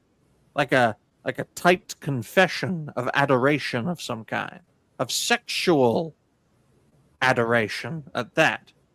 So when I think to myself, it's like, who knows? Who knows? Nick Fuentes is fucking closeted. We knew that as soon as he collaborated with Destiny. Who in their right mind, on the right or the so-called far right, would work with someone like Destiny? Who? A closeted homosexual. That's who. It's a big problem. How do we solve that but problem? when you say having sex with women's gay, it's like that is how you know you're really in the closet. And look, I don't want a leader in our so-called movement, whether that's nationalism or fascism, the enemy calls it fascism. I don't want the leader of the American or Western nationalist movement to be a closeted homosexual, right? If you want Nick Fuentes to lead the way, if you want a faggot to lead the way, by all means. And you argue in favor of that. But I'm not, right? I'm not letting this general twink bottom peddler lead the way. What the fuck can Nick Fuentes do? He's a twink in a suit. What can Sneako do? He's a walking contradiction. Andrew Tate, Sneako, Muslims. Muslims, my ass. They'd be pushed off high buildings if they lived in Muslim countries, right? And Dubai, you say Dubai and the UAE is a Muslim country? It's not a Muslim country. It's a money country. It's a country where if you have enough money, you can do anything to anyone. Both of those countries are members of the Abraham Accord. So are they really Muslim countries when they're members of the Abraham Accord? Of course not. Of course not. Because they have decided to sacrifice their independence and their principles in exchange for money, which is backed by their oil reserves. It's as simple as that. Right? Look, the Iranians have done a lot of fucked up shit, but you cannot say they are unprincipled. They're very principled. They've sacrificed a lot to defend their independence and their way of life. Can the same be said for the Gulf states who've sold out their principles for money? And look, you want to have fame and fortune as a content creator? You can't be a consistent, principled individual. You just can't, because you get crushed. I'm a living, breathing example of that. All right, so now, Jim, what is your take on the situation? On the Andrew Tate versus Sneako thing? He is. So when are they gonna get together and fuck each other? That's the next question. That's when that's Israel weird. ceases to exist. Wait, would you be their priest, Jim? Sure. I'll be the priest, okay? All right, guys, clip this. Jim is going to be Andrew Tate's and Sneako's priest at their gay wedding. There we go. So now on that note, let's see. I want to mark timestamp 1:30, 37. 37. And now this timestamp, the final topic, which I don't know if Jason's going to be able to make it or if he gets to jump in or not. We'll have to see. But we're going to go ahead and cover it anyways. But, I mean, that's the thing. He's going to end up coming on eventually and talking about it because the story's not far from over. So he'll have a chance to talk about it if he can. But hopefully he gets to come on today. All right. So, all right.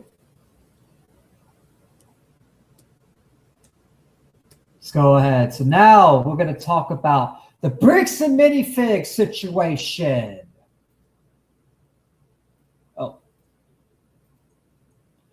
All There we right, go. so we've the bricks and so Digny, have you been keeping up with the bricks and minifig situation? I know you said you know off air you know a little bit about it, but tell me what Bits you and know about it pieces. so far, just so I can catch you up with like the stuff you leave out. It's very, from my perspective, it's very long. The situation has developed in quite a lot of ways. Both sides have doubled down, whether we like to admit it or not. And, I'd look at this from an outsider looking in. It's been explained a lot to me. But if there's one word I would use to describe this situation, it's convoluted. Because neither side is backing down, both sides are doubling down, and the repercussions of this bricks and minifig situation could well be catastrophic for everyone involved, the company, the individuals. Because this guy, Reckless Ben, he's going all in, man, right? Because this guy started off trying to help the victims of this apparent scam, because they're being scammed out of hundreds of thousands of dollars worth of Lego collectibles, and it's a lot of money, folks. And he decided to buy their stake in it, so he's actively involved in this now. And I'm thinking to myself, dude, you're putting everything on the line against a corporate entity that will stop at nothing to crush this, right? And then you've got the factor with Utah and the Mormons and all sorts of crazy things. Now they're trying to sue the guy and wipe out his GoFundMe, wipe out his his financial support, which means he can't carry on. It's a lot of things going on, man. A lot of things. And it's a worrying sign when X encourages you to follow APAC. It's a very worrying sign. Good luck to you, Triton. It's right there. You going to follow him? Oh no. Basically, you have a choice. You follow them and die, or you don't follow them and die. There's your choice. Why the fuck are you even recommending me? You know I fucking hate Israel. You fucking stop trying to convert me. I swear, they've been just pushing nothing but propaganda. That's a whole nother fucking rant. We could probably do that. But let's go ahead and get into this. So, Bricks and Minifigs denies making any legal attempt to seize Reckless Ben's GoFundMe amid the $200K Lego dispute. The company also maintains the co-signments whenever approved as authorized sale process. Basically doubling down.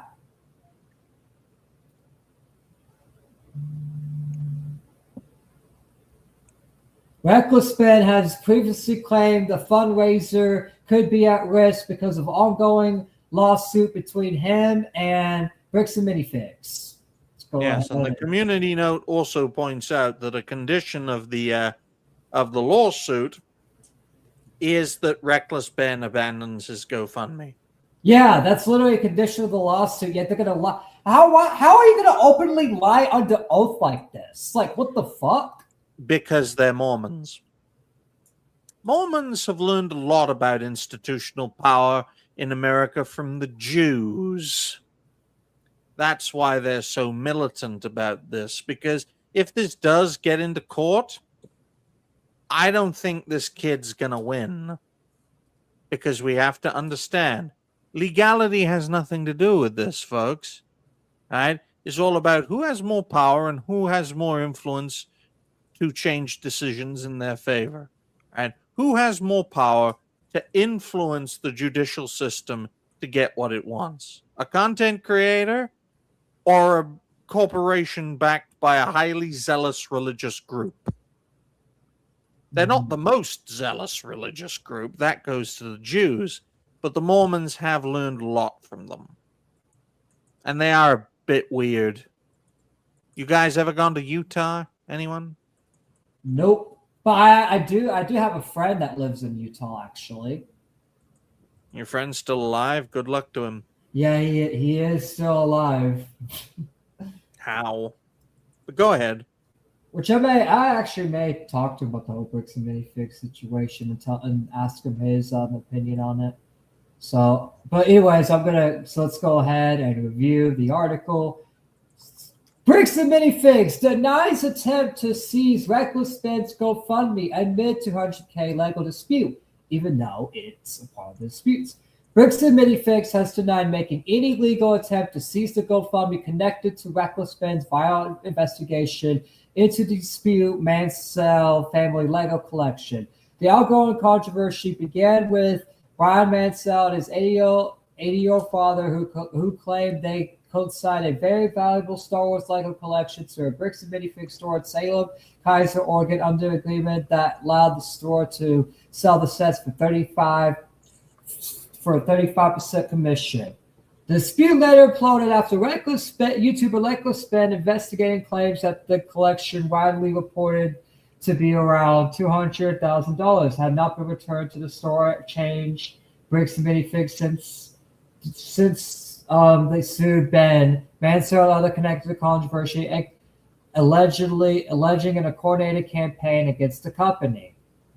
So basically, the suing Ben and silencing the guy that was exposing everything. So now Mansell, Brian, the guy that was scammed, is basically trying to find other means to go after him. Which, do you really blame him? No, because you guys silenced him.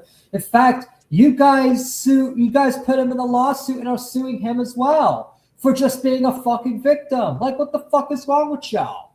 Like, these people really fucking suck.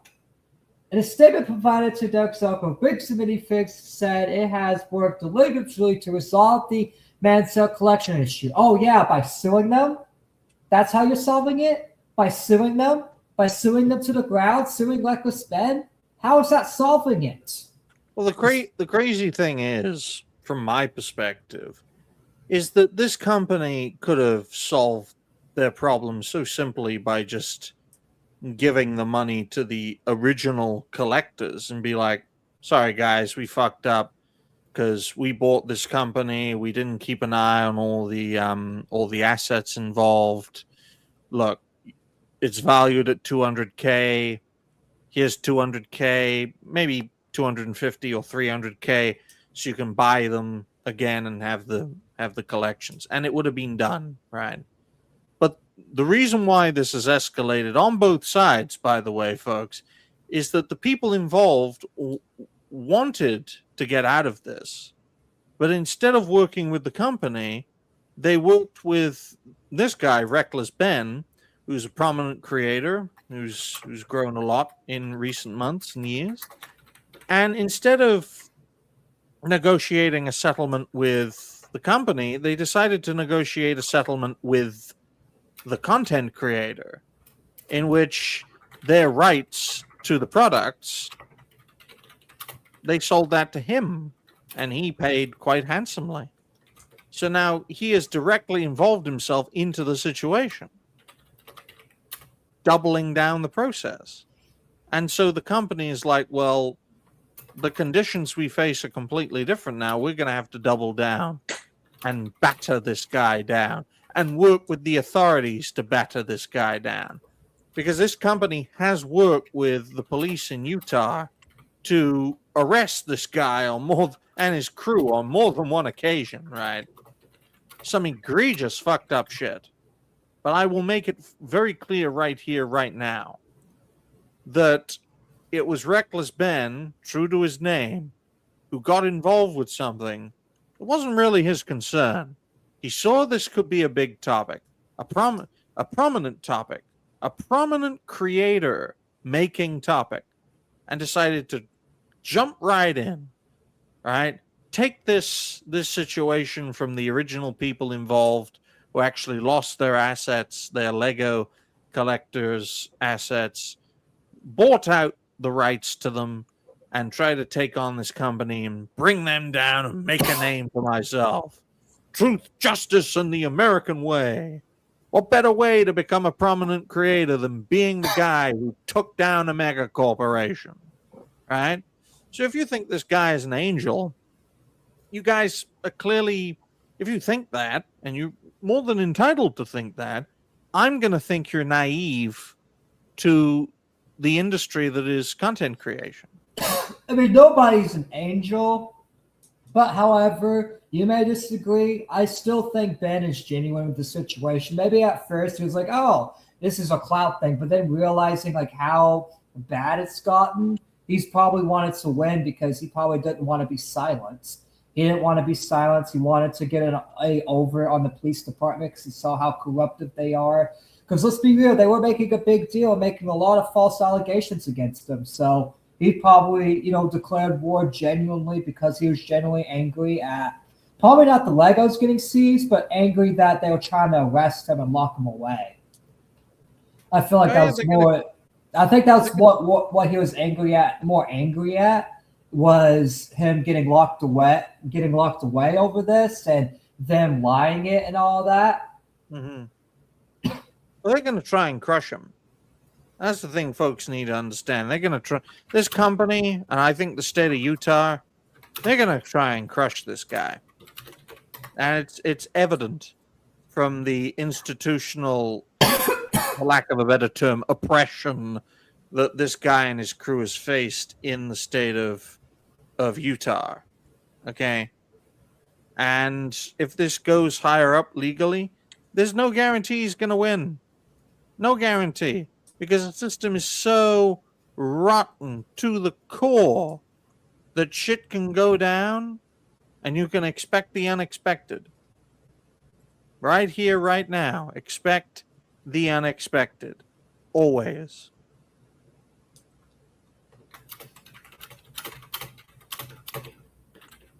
Yeah, you always gotta expect the unexpected always. But at the same time, it's like I think he did because he knew this would. He said that he knew like something like this would happen. So it's like the fact he keeps fighting and not giving up. It's like it makes me think like he's really genuine. In fact, he's in Mexico to avoid this shit. He literally went to Mexico and is fighting this shit from Mexico currently. Yeah, he dived headfirst into this. And he's going to live by the sword and die by the sword as a result. But let's say... I mean, you can't lie. When a lot of creators would have just backed away. A lot of creators would have just bent the knee. Some creators would just say you're on your own. Like, a lot of creators would not deal with this level of pressure and, deal with this level of thing. Like, a lot of creators would have given up by now. Ben still hasn't given up, even when public, because that's the thing. I noticed since the CoffeeZilla video, a lot of people are starting to turn on Ben, and Ben's still not giving up on it. And they're not giving up because CoffeeZilla found out the real estimate, and they thought Ben was purposely lying. And I don't think Ben was purposely lying, in my opinion, because I feel like he was genuine. He was told by Brian $200K. And he asked them for their side, and they were being dickheads from the very beginning. So it's like, even if the value was wrong and like Brian like knowingly lied to Ben, you can't blame Ben for that, especially when Bricks and Minifigs were still in the wrong on the way they handled the situation. Because they lied about the fucking values too. It's not like, it's a one-sided thing. It's like both sides are doing shitty things, and Reckless Ben is just caught up in the middle trying to do the right thing. This is true of all lawsuits, folks. There are no good guys in lawsuits. Doesn't matter how it starts. We all know how lawsuits end. They end in legal quagmires for everyone involved, where most bridges are burned. I think out of this all lawsuit, and this is just my opinion, you may disagree. We can agree to disagree on it. But from watching the documentary and like actually, get it. And I'm not trying to be a stan, but I feel like Reckless Ben had good intentions. I really do, because of just the level of I agree. The level of length he went to it. Because if he would have just half-assed it and just did it for like clicks only, then it's like, yeah, you could tell. But he literally made multiple different. In fact, he's still making episodes right now of this shit, and he can't even upload them. That's how dedicated it is. He can't even legally talk about it, and he's still privately trying to get the message out there. He's still trying to find any loophole to get the message out there that Bricks and Minifigs is corrupted. And I really think like he's not grifted. This is not a thing where he's scamming, lying, or he doesn't care. He truly does care.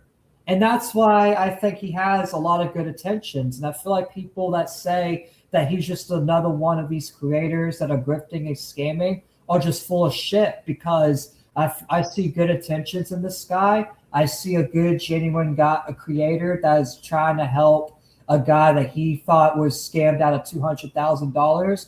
And he's going to every length to make sure that he gets the money back, and either he gets the money back or that they get the Legos back. One of the two. Well, that's the thing, though.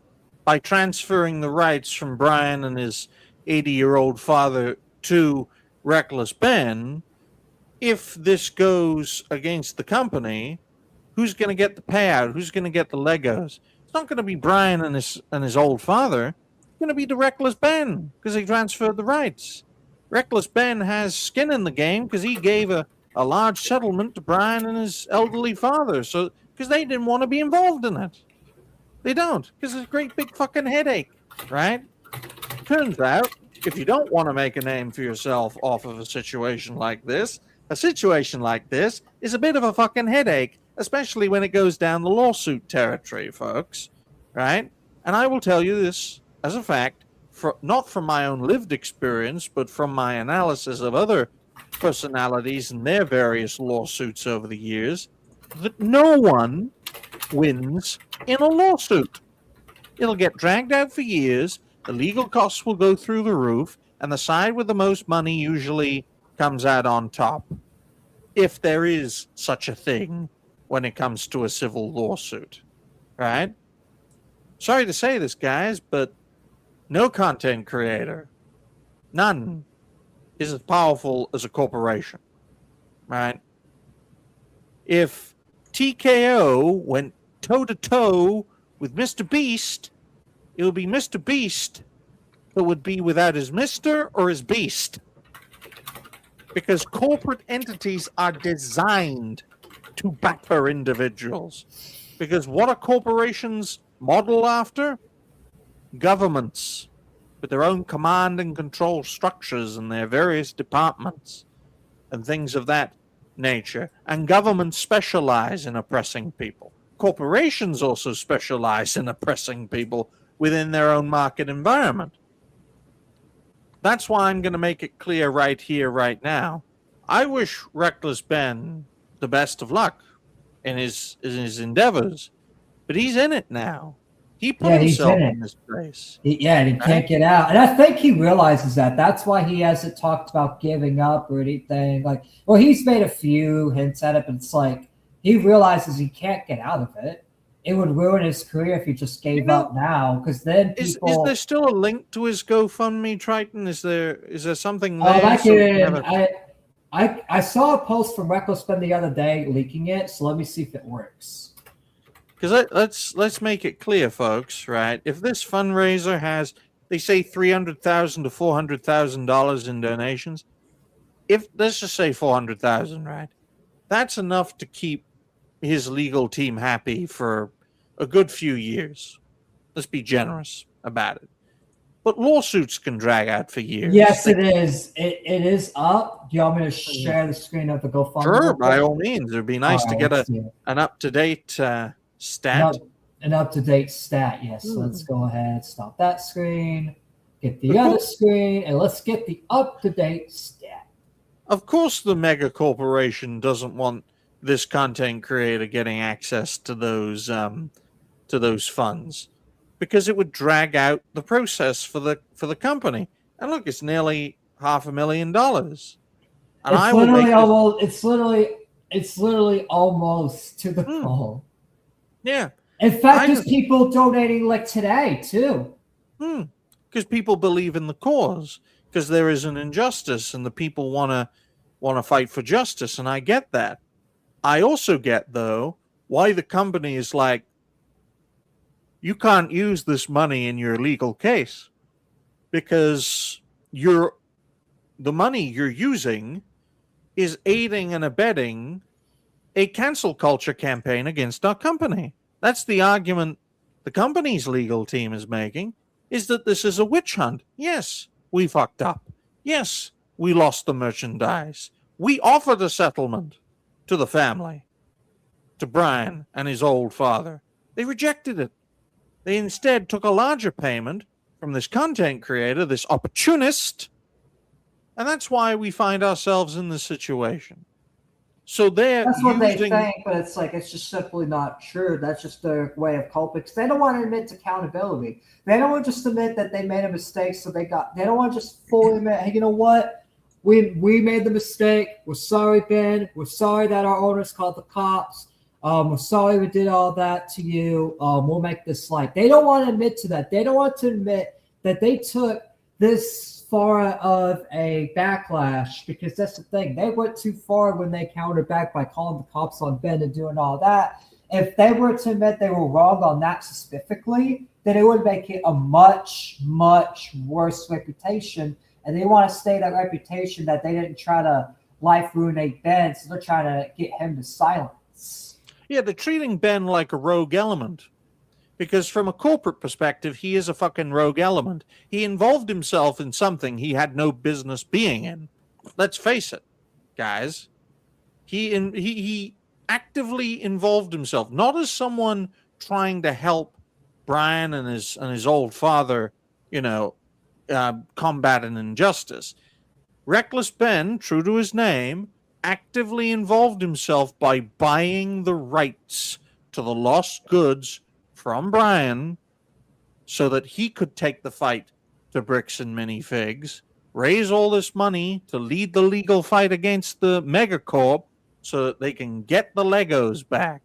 But since Reckless Ben bought the fucking rights, it's not Brian who's going to get the stuff back. It's Ben. And he'll probably sell it off for a nice tidy profit. And well, Ben said that he was going to give that to Brian. Like, he's made that perfectly clear. Well, it's easy to make promises you can't keep, Triton. I don't think Ben, because he's Reckless Ben, remember, anticipated this developing the way it did, because I don't think he's experienced in taking on a mega corporation who's going to sue the motherfucker to oblivion. Yeah, because he's never really, because he's taking it on like corporations, but those corporations never sued him like this. They've never done it like this. This is the first time he's ever been in a lawsuit. Oh, really? Well, then he is fucked. He is. CoffeeZilla is trying to help him. CoffeeZilla's been in like multiple lawsuits and won. In fact, he was in a lawsuit with Logan Paul. Logan Paul tried to sue him to get all the videos taken down, and Logan Paul failed. Well, let's face it, guys. It's Logan Paul. But on another note, folks, right? Look, all the company has to do is scare a motherfucker and they'll go running to the hills. In most cases. CoffeeZilla is a bit different because he has some experience. But let's face facts, guys. We're looking at this from the perspective of the legal system will be fair. Justice will be blind. That's not how the world fucking works, and we all know it. They're gonna automatically side with the corporation, because that's what they do. That's why these corporations always unfortunately win. And that's why it's like, that's the thing. It's like, it's hard because it's like, should Ben really need to take down the videos after all this hard work? Like, should he really need to give into the demands? But at the same time, it's like, is it really worth it? Like, I'm kind of on the fence on if we should keep going, because it's like, is it really worth it? And especially now that everyone's just turning on you when it's getting really bad. In fact, some people are now defending the police and all that. And it's just like, is it really worth it when you're not really getting much out of it? But at the same time, he doesn't have a choice now. He has a choice. He doesn't have a choice. He doesn't have a choice, because if he drops this, the company will be emboldened and they will try to crush him, right? And they will succeed, because if you like a dog, right, back away from a fight and show belly, what's to stop the other dog from tearing you limb from limb? What? In fact, the other dog's just going to follow you and fucking tear you apart. You think they're going to give up on you? Like, that's the thing. It's like, so he can't back away. They've already said they're not making things right with him. They've already made that perfectly clear that they're not going to try to make things right with him. And that's why this company have done all the underhanded tactics, because from the company's perspective, you, Ben Schneider, very interesting name, involved yourself in a situation that wasn't your concern. You fucked us, so we're going to fuck you, right? We had a settlement planned with Brian and his old father.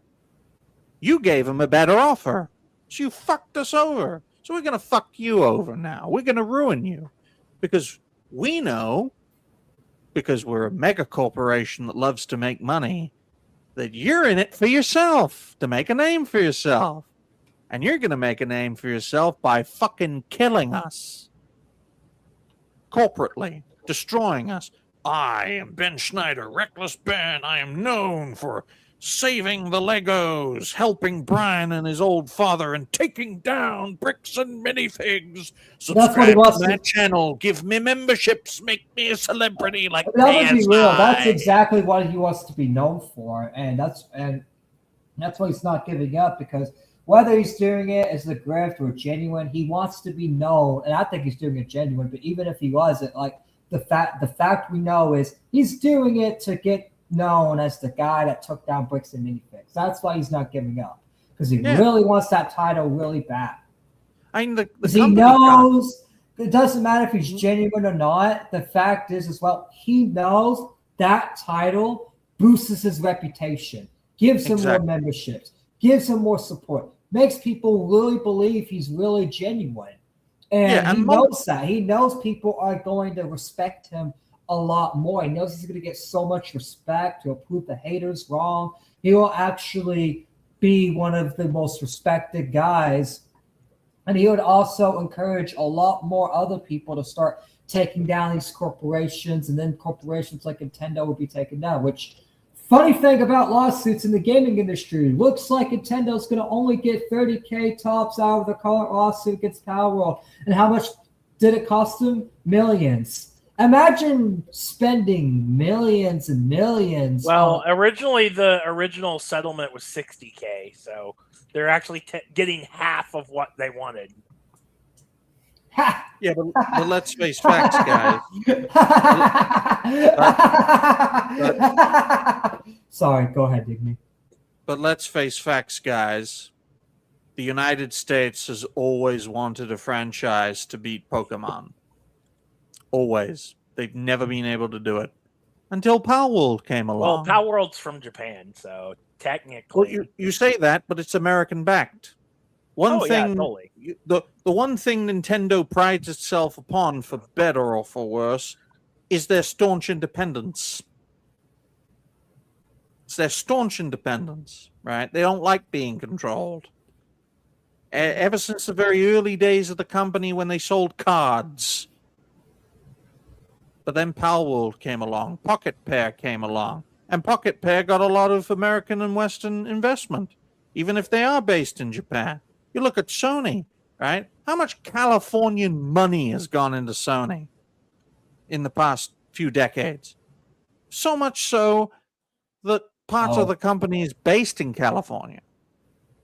Now, that may be changing now, but the legacy of that impact will be felt for decades to come. So, of course, you have to understand that while something looks good on the surface, deep down, you're just replacing one rotten system for another, rather, not two, four, right? And then in 10, 20 years, Palworld will become the next Pokemon, and Pocket Pair will become the next Nintendo, and fucking crush anyone who tries to stand in their way. That is really true, because the cycle always repeats. Everyone thinks Pocket Pair is a good company, but it's like, what if Pocket Pair decides to just be just like Nintendo and start suing other video games for just taking similar ideas, and the cycle just keeps repeating over and over and over and over again, you know? Yes, because back to the bricks and minifigs thing, it's just we're gonna get final perspectives on that.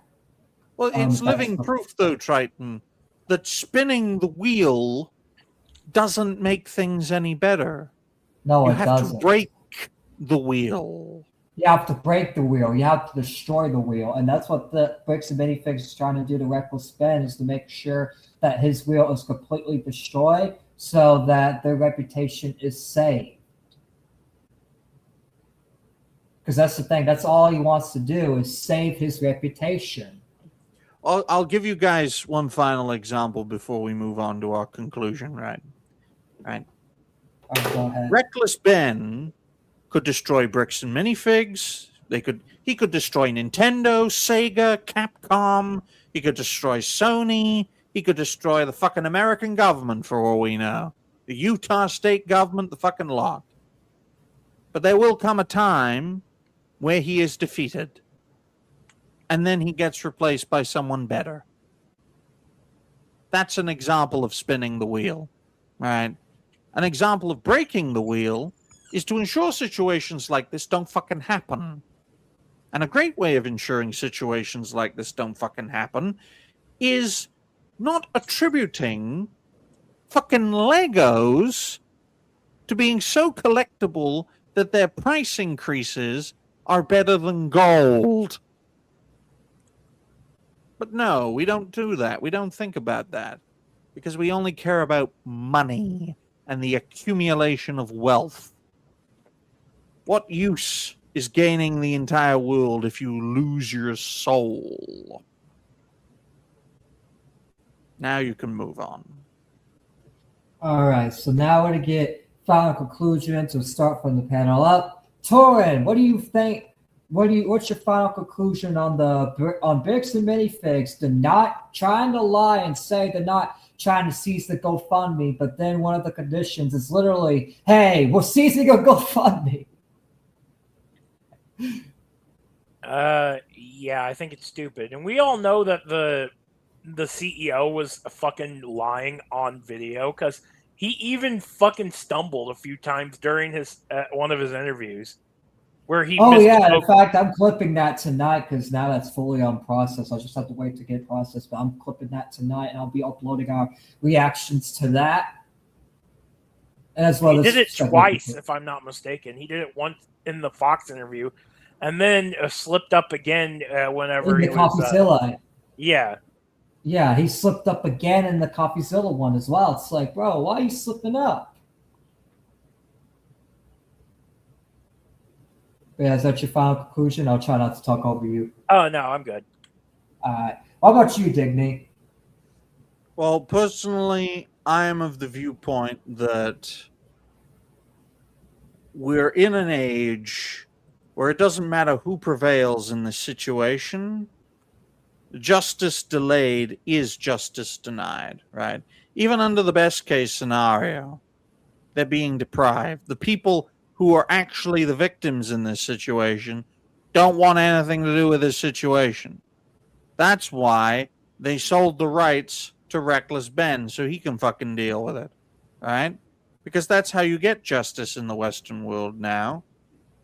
You distance yourself from the whole controversy and let someone who wants to be actively involved get involved.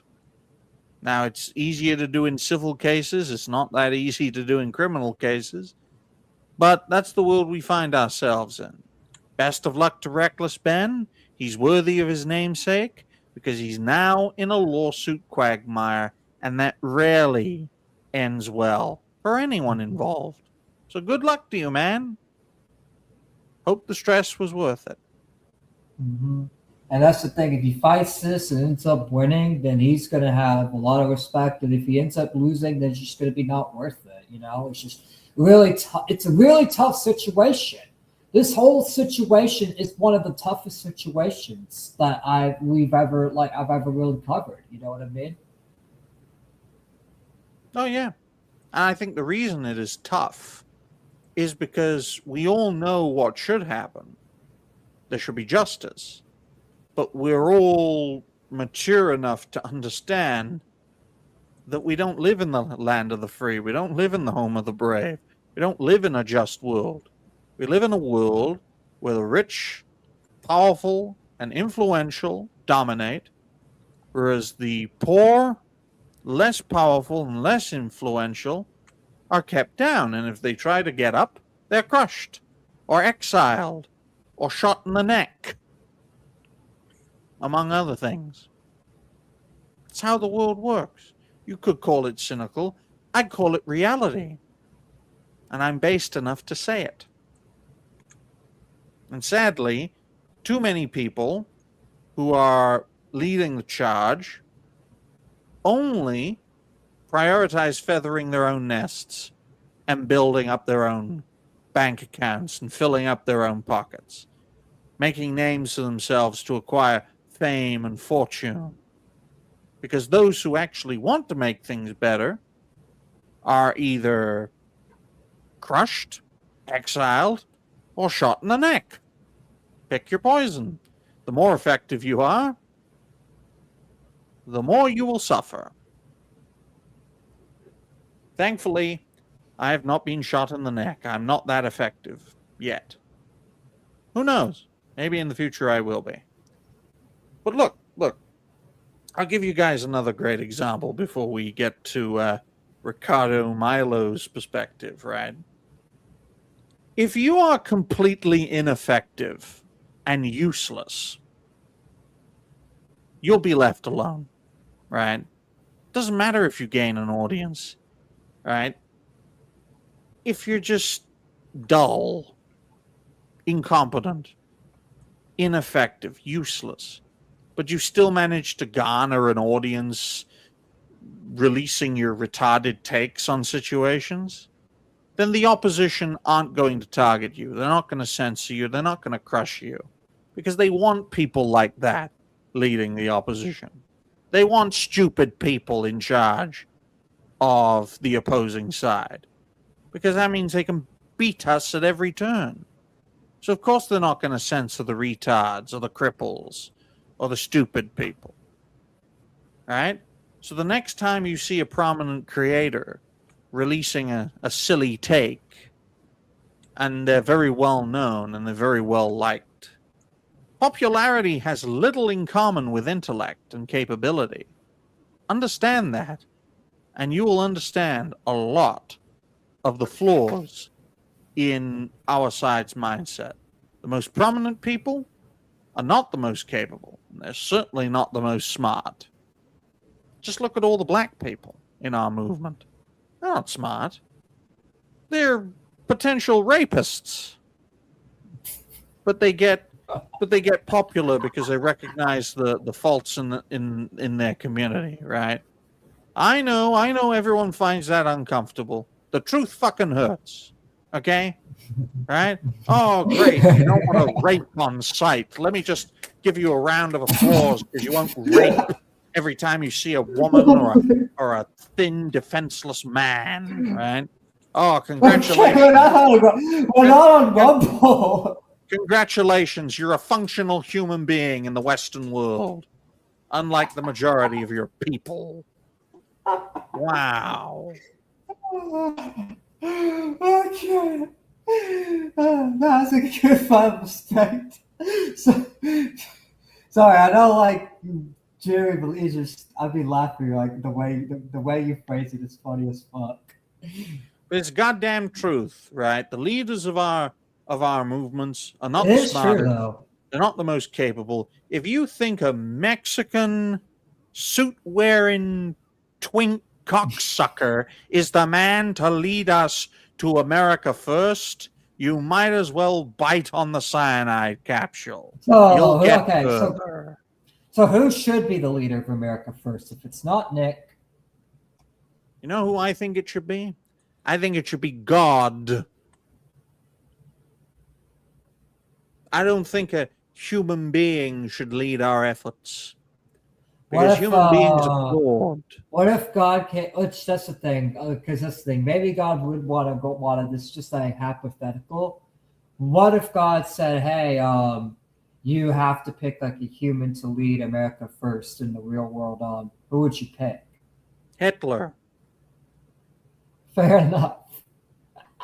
There we go. You didn't specify living person, so next time specify. No. But which obviously that's the thing. Like in order for a true America first, you have to put God first. God has to be the leader of the movement, because that's the thing. It's like, what was America built off of? Oh yeah, it was built off of Christian values. So if you are coming in, being a twink and doing stuff that is not committed by Christian values, like being a homo, how can you be the leader of the Christian movement if you don't even know what Adam and Eve is? You believe in Adam and Steve and not Adam and Eve.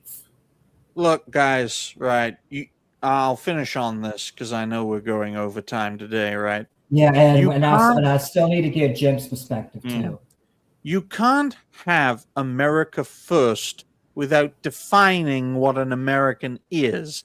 And until we have that conversation defining what an American is, we can't have an America first based economic, social, and political system if we can't even agree what an American is. That's it. Jim, tell me what clock you're cleaning or whatever it's. All right, Jim, give your final perspective on bricks and minifigs lying about seizing the GoFundMe. He got it. I think honestly he's in too deep. I think he got into a situation he should have never even gotten into. I think that if he would have backed up for a minute and not been so reckless, maybe he could have worked with the family instead of, well, what happened when he didn't. Do you get what I'm saying? I mean, he worked with the family, but my whole criticism would be he made it too public. Like he literally documented everything. There's a lot of stuff. Yeah, there's a lot of stuff there that the lawyer on the opposing side, on the opposing side could literally run circles around him in court with. Like, I don't think he realizes that he could technically, like, screw over the family and everything else.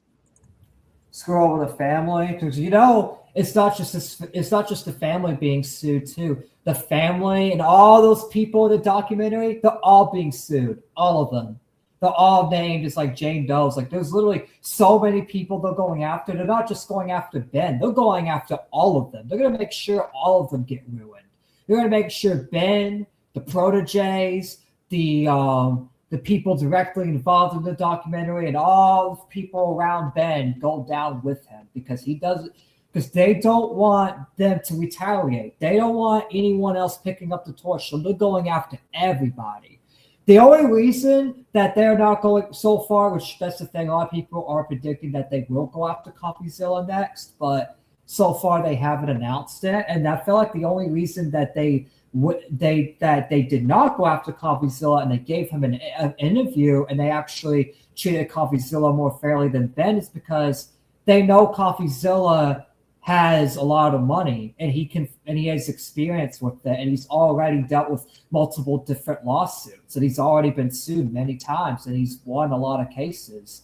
So it's like they know they can't do it with him because they know they can't drink CoffeeZilla, because even if CoffeeZilla loses a lawsuit, he's still a millionaire. He's still rich. He can literally just get that money back by doing more videos on other things that won't get him sued. In fact, that he's so big that he won't even lose any money. So they're not going to go after CoffeeZilla, and if they go after CoffeeZilla, they're not going to damage him as bad as Ben, because CoffeeZilla has the legal experience, he has the record, and he has way more of a chance to, like, Ben should have went to CoffeeZilla at the very beginning. Somebody in Ben's group that had contact with CoffeeZilla, they should have went to him from the very beginning, and he should have been the one that the family went to and had handled this, because CoffeeZilla is way factual. He gets to the point, and he also makes sure that he doesn't get himself in that easy of a target. Because that's the thing.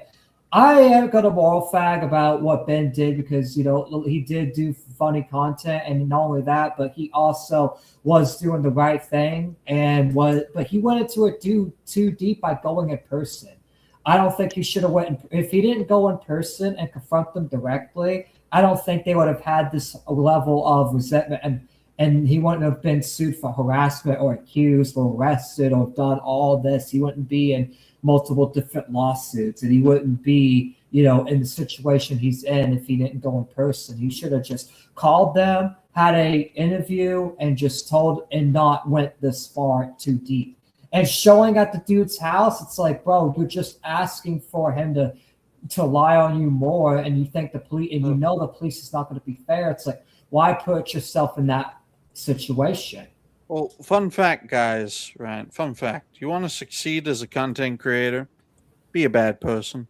But that is true, because that's the thing. When you try to be good like me, you get shit on, so you might as well just play in deep what they want you to be. They want you to be bad people. Well, in order to succeed on this website, you got to be a bad person, I guess. I mean, I don't want to trade that in. I like to have a good soul, but at the same time, it's like, look, I'm not the perfect person, but yeah, I'm not going to pretend to be a good guy.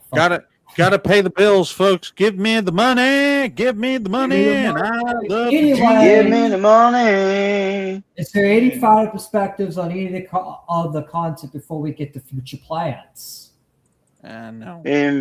No, I'm good. All right, let's get to future plans, starting with Torin. I guess it's the same old. Continuing playing games, getting out of VC. Yep, pretty much. What about you, Digny? What's this game called again? Voidling Bound. It's really good. It's an evil world. It is an evil world. It's a cool world. Look, I'm always looking for new games to play, and we've had some good topics for today's show, and it was good game selection too. So, yeah, my future plans, folks: more videos, more shows, more videos from said shows. We're at the halfway point for the month of June. Summer is getting hot, and it should be getting hot. It is summer after all, and I'm sure we'll have many, many great shows and many great topics. So thank you for having me, Triton. Of course. What about you, Jim? What is your future plan? Well, there was something I wanted to bring up on the show today. It was about the Nintendo topic. I didn't get a chance to say something. Well, if it's about the lawsuit, I'm gonna have a discussion with yeah, it actually was. Why aren't they going after Void? I plan on covering it on a separate show. All right, it would be really quick. All I was going to say is, why don't they go after Voidling Bound? You know what? No, go ahead and say what you're going to say about it. Yeah, I was wondering why they don't go after Voidling Bound, because it's basically the same premise as a Pale World. And they show a favoritism to Voidling Bound? What's going on with that? It's because they see Pale World as the bigger threat. Yeah, it's so stupid. If you look at the number of positive reviews on Steam compared to like Pale Worlds, this is a smaller game and it's not nearly. Yeah, exactly. They see Pale World's the bigger threat because Pale World's the bigger game. Pale World's the one that's more famous, and that's why Nintendo as strictly target market pair, because they see them as a threat. Also, not positive. There might be a Switch port that might also have something to do with it. Look, you're allowed to succeed up to a certain level before the big names want to bring you down, right? Actually, you probably got a point by that, Digny. You got a point. Right. Look, people had no problem with me condemning blacks when I had 300 subs or 3,000 subs. But when it was on a show with 100,000 subs, oh, no, you can't say that, Digny. Oh, that's very offensive, Digny. You didn't have a fucking problem when I said it on my channel. You didn't have a problem when I said it on your channel. Or you have a problem when it's on a more prominent channel, right? It just goes to show, in all industries, you're allowed to say things at one level, but not another. It's all about levels, Jerry. Levels. It just shows the double standards, too, because the big creators are more pussies, because that's the thing. the bigger you are, the more of a target you are, and the more you're in bed with the industry. And whatever the industry tells you not to say, if you say it, they will ruin your career. And that's why these big creators are pussies. And when you said that thing, they probably got a call from the higher ups saying, why did you let that guy talk about blacks? How dare you? You need to kick him off. Make sure he doesn't ever come back on the show ever again. That's probably why they got mad at you for doing that. I think someone explained it to me like this. If you are representing a product for a video game and you talk shit about the product, they'll blackball you from ever getting product keys. Yeah, product keys and shit like that in the future. Like you'll have to buy all your product keys or whatever. You'll have to do the actual hard work to get even a reference, because like these big companies will, well, do that. Well, how about I just do this, guys, right? To really round off today's show, okay, folks? Right? Just to really round things off. Murdick. Oh Murdick.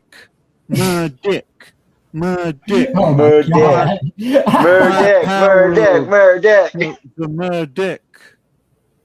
All right, and go. I guess we're ending it off on that note. Thank y'all for tuning in. Make sure you guys hit the like button, subscribe to the channel if y'all new. Y'all know what to do. And I will see you guys later. Peace. Peace. Bye for now. Bye for now. Bye.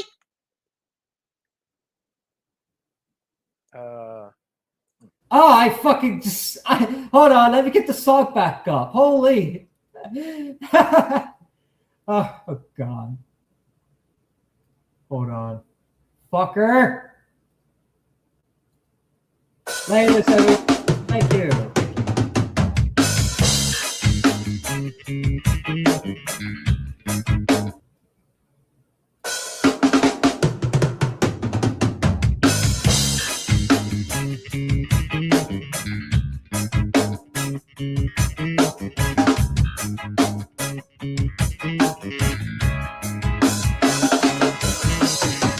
Maybe I just tried too hard, or didn't try enough, but didn't know what I had. But I really messed it up this time, and I feel so bad. Ooh, I could really use a clue, baby. Tell me what to do before you make up your mind. Cause I'm pressing forward, but stuck on empty, and I'm running out of time. So leave me cold, leave me stranded, leave me broken, empty-handed. Leave me nothing, or leave whatever. But baby, promise me you'll never leave me all alone if you go. I gotta know, no sense thinking I'd be depending on a long lost love that walks out. You're never gonna leave me all alone if you go. I gotta know, no sense thinking I'd be depending on a long lost love that walks out. You're never gonna leave me behind. Don't leave me behind. Remember June and all the crazy plans we made. A campfire on a sunset lit beach. It could be so great. But watch out when I open my mouth, cause I'm causing all the doubt, and I should practice what to say. Cause I barely made it up this time, and now you need to pray. So leave me cold, leave me stranded, leave me broken, empty-handed. Leave me nothing, I'll leave whatever. But baby, promise me you'll never leave me all alone if you go.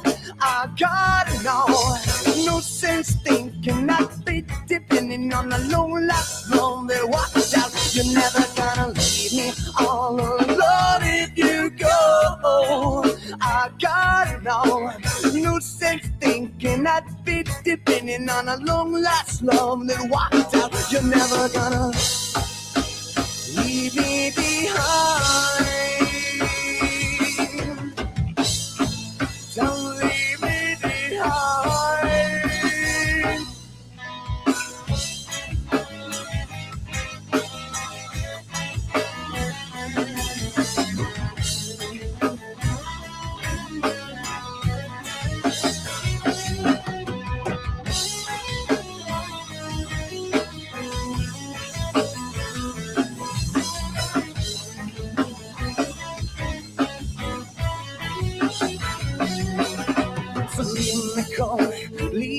me stranded, leave me broken, empty-handed, leave me nothing, I'll leave whatever. But baby, promise me you'll never leave me all alone if you go.